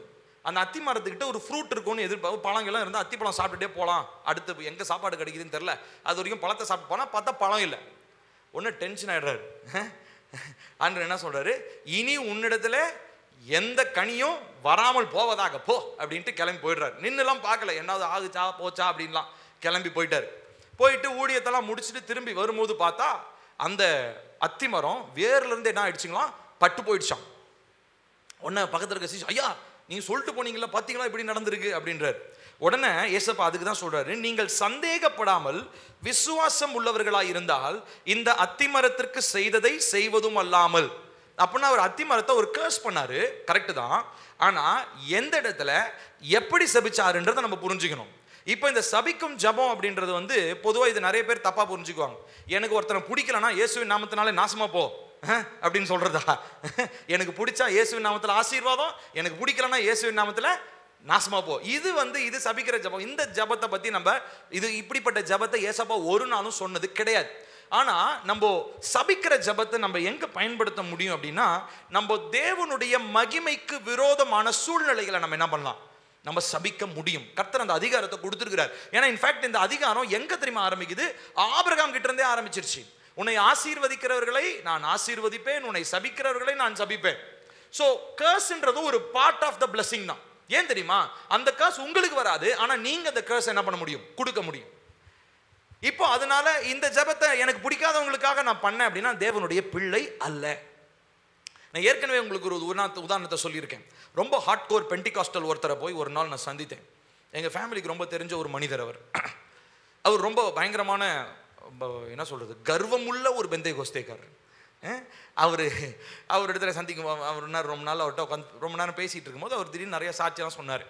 அதில் எல்லா சாட்சியும் என்னால் ஏற்றுக்கொள்ள முடிந்தது. ஆனால் ஒரு சாட்சியை அவர் சொன்னார், என்னால் ஜீரணிக்கவே முடியல. என்ன அப்படின்னா, இவங்க எல்லாம் கூட்டமாக ஒரு நாள் சர்ச்சில் இவங்க ப்ரேயர் பண்ணிட்டு இருந்தாங்க. இவங்களுடைய அதாவது இவங்க பெண்டிகாஸ்டல்னா இப்போ நம்மள மாதிரிலாம் அவங்க அப்படிலாம் இருக்கும். பயங்கர சத்தம் இருக்கும், பயங்கர டமால் டிமில்னு சத்தம் போடுவாங்க, அந்த ட்ரம்லாம் வச்சு டம்மு டம்முன்னு அடிப்பாங்க. அதனால பக்கத்து வீட்டுக்காரங்களுக்கு ரொம்ப டிஸ்டர்பன்ஸ் ஆயிடுச்சு. அவர் என்ன பண்ணிட்டாருன்னா போய் போலீஸில் கம்ப்ளைண்ட் கொடுத்துட்டார். ஐயா இந்த மாதிரி ரொம்ப ஓவராக நாய்ஸ் பொல்யூஷன், ரொம்ப இவங்க சத்தத்தை ஏற்படுத்துகிறாங்க, அதனால எங்களால் முடியல அப்படின்னு சொல்லிட்டு. உடனே போலீஸ் வந்து என்ன பண்ணியிருக்கிறாங்க, இவங்களெல்லாம் பயங்கரமாக மிரட்டிட்டு போயிருக்கிறாங்க.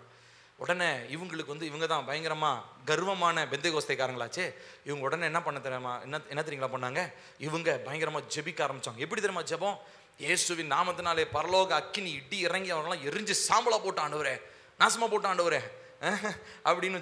உண்மையாலுமேங்க, உண்மையாக நான் சொல்கிறேன், இப்போது எனக்கு ரொம்ப ஆச்சரியமாக இருந்தது. அவர் சொல்கிறாரு, தம்பி நீங்கள் நம்ப மாட்டீங்க, அடுத்த மீட்டிங் நாங்கள் 6 மாதம் கழித்து அங்கே வைக்கிறதுக்கு முன்னாடி அவங்க வீட்டில் திடீர்னு சிலிண்டர் வெடிச்சு அவங்க வீட்டில் இருக்கிற 4 பேரும் செத்து போயிட்டாங்க பண்ணுறாரு. என்னங்க சொல்கிறீங்க அப்படின்னு. ஆமாப்பா, நம்முடைய தேவன் பற்றியா எப்படி ஜபத்தை, தேவனா எந்த தேவனடா நீங்கள் சொல்கிறீங்க பாருங்க. அவருடைய நம்பிக்கை எலியா மாதிரியே இவரும் பண்ணலாம்னு நினச்சிக்கிட்டாரு. எலியா அந்த வானத்துல இருந்து அக்கினி இறங்கி எல்லாத்தையும் சுட்டரிச்சு போட்டார் பார்த்தீங்களா, அந்த மாதிரியே இவர் பண்ணலாம்னு நினச்சிக்கிட்டாரு. அப்போ இன்னும் புதிய உடன்படிக்கைக்கே வரல, இவர் நியூ டெஸ்டமெண்ட்டுக்கே வரல. ஜீசஸ் ரிவீல் பண்ண அன்பையே இவரால் என்ன பண்ண முடியல, புரிந்து கொள்ள முடியல.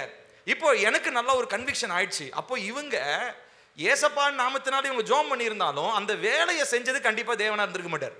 பிசாசு அந்த வேலையை கேட்டுட்டு, பிசாசு அவன் தான் கண்காணிக்கிறவனாச்சு, எங்க இருந்தாலும் காது கொடுத்து என்ன பண்ணுவான், கேட்டுட்டே இருப்பான்.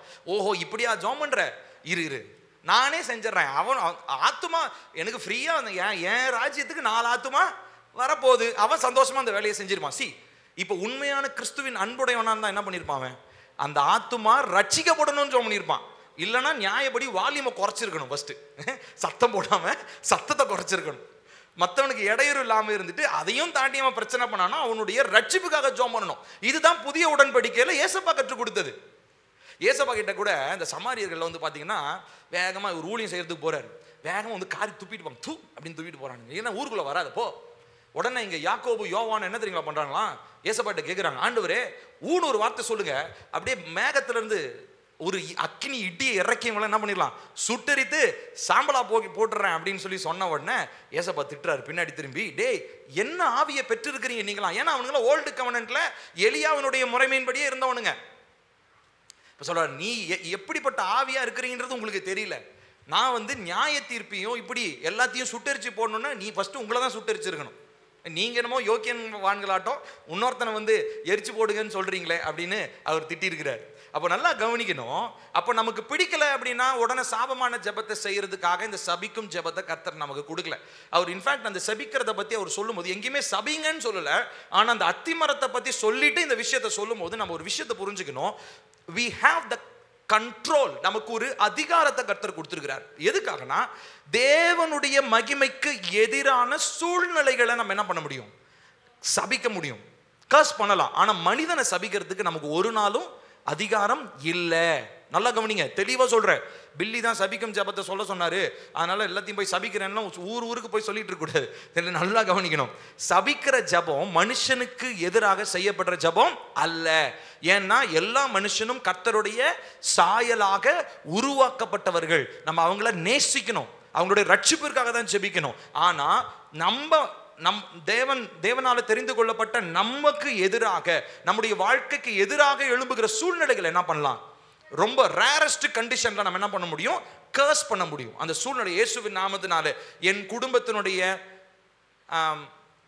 ஒருவேளை குடும்பத்துக்கு ஒரு அவமானத்தை ஏற்படுத்துன்னு வச்சுக்கோங்களேன், அதை நம்ம கர்ஸ் பண்ணி ஜெபிக்கலாம். இயேசுவின் நாமத்தினால என் குடும்பத்திற்கு அவமானத்தை ஏற்படுத்துகிற இந்த சூழ்நிலையை நான் சபித்து என்னுடைய எல்லைகளை விட்டு நான் வெளியேற்றுகிறேன். இந்த பிரேயரை நீங்க பண்ணலாம். நீங்க சிச்சுவேஷன்ஸை கர்ஸ் பண்ணலாம், ஆனா மனிதனையோ வேற யாரையுமே என்ன பண்ண முடியாது, கர்ஸ் பண்ண முடியாது. அப்படி பண்ணி நடந்துச்சுன்னா அப்போ உங்ககிட்ட வேற ஏதோ ஆவி இருக்கு, பரிசுத்த ஆவி கிடையாது. அந்த ஆவி, அதுக்கு பல பேர் இருக்கு. அந்த ஆவிக்கு ஒளியின் தூதன் ஒன்று இருக்குது, டைரக்டாவே பிசாசுன்னு கூட சொல்லிடலாம், சரியா? ஆனால் சொன்னா கோச்சிக்குவாங்க அவங்களாம். ஸோ அப்போ நம்ம எதுவும் சொல்ல முடியாது. அப்போது அந்த குறிப்பிட்ட மனிதர் இந்த காரியத்தை சொன்னோடனே எனக்கு ரொம்ப ஷாக் ஆயிடுச்சு. நான் வந்து அப்பா கிட்ட ஷேர் பண்ணேன், அவங்க அந்த காலத்துலேருந்து இப்படியே தாண்டா இருக்கிறாங்க, அவங்க இன்னுமே மாறவே இல்லை அப்படின்னு சொல்லி அப்பா ஷேர் பண்ணாங்க. ஸோ இந்த மாதிரி நம்ம ஜெபிக்க கூடாது, சரிங்களா? சபிக்கும் ஜெபம் இருக்குது, ஆனா மனிதனையோ வேற எந்த காரியத்தையோ, அரசாங்கத்தை சபிக்க கூடாது, இந்த இந்த ஊர் நாசமா போகட்டும் அப்படின்னு சபிக்க கூடாது. நம் கர்த்தருடைய மகிமைக்கு எதிரான சூழ்நிலைகளை சபிக்கிறதுக்கு ஒரு ஒரு ரேர், அது வந்து அது ஒரு, அதனால தான் சொன்னேன் இது கடைசியா வச்சிருக்கேன், சரிங்களா? ரேரான கண்டிஷன்ல நம்ம என்ன பண்ணலாம், அந்த பிரேயரை யூஸ் பண்ணலாம். மற்றபடி நம்ம மற்ற ஜெபங்களை நாம் பண்ணுவதற்கு நாம் முயற்சி செய்ய வேண்டும். ஸோ மொத்தம் 12 ஜெபங்களை சொல்லியிருக்கிறேன். முதலாவது என்னதுங்க? துதி ஸ்தோத்திர ஜெபம். ரெண்டாவதா ஆராதனை. துதி ஸ்தோத்திரம் ரெண்டுமே, 2. துதி 1, ஸ்தோத்திர ஜெபம். மூன்றாவதா ஆராதனை ஜெபம். நான்காவதா முறையீட்டின் ஜெபம். ஐந்தாவதா மன்றாட்டின் ஜெபம். ஆறாவதா வேண்டுதலின் ஜெபம். ஏழாவதா கட்டளையின் ஜெபம். எட்டாவதா அர்ப்பணிப்பின் ஜெபம். ஒன்பதாவதா பரிசுத்தமாகுதலின் ஜெபம். 10ஆவதா விடாப்பிடியான ஜெபம். 11 ஆசீர்வாத ஜெபம்.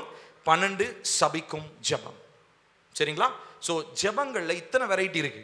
இப்போ அந்த பிக்சர், அந்த சிம்பனி போட்டோ, அந்த போட்டோ காமிங்கப்பா. அந்த போட்டோவை ஞாபகத்தை வச்சுக்கோங்க, சரிங்களா? ஸோ யார் அதை நடத்துறா? அந்த வெள்ளை கோட்டு போட்டிருக்கிறவர் யாரு? பரிசுத்த ஆவியானவர். அவர் முன்னாடி என்ன இருக்குது?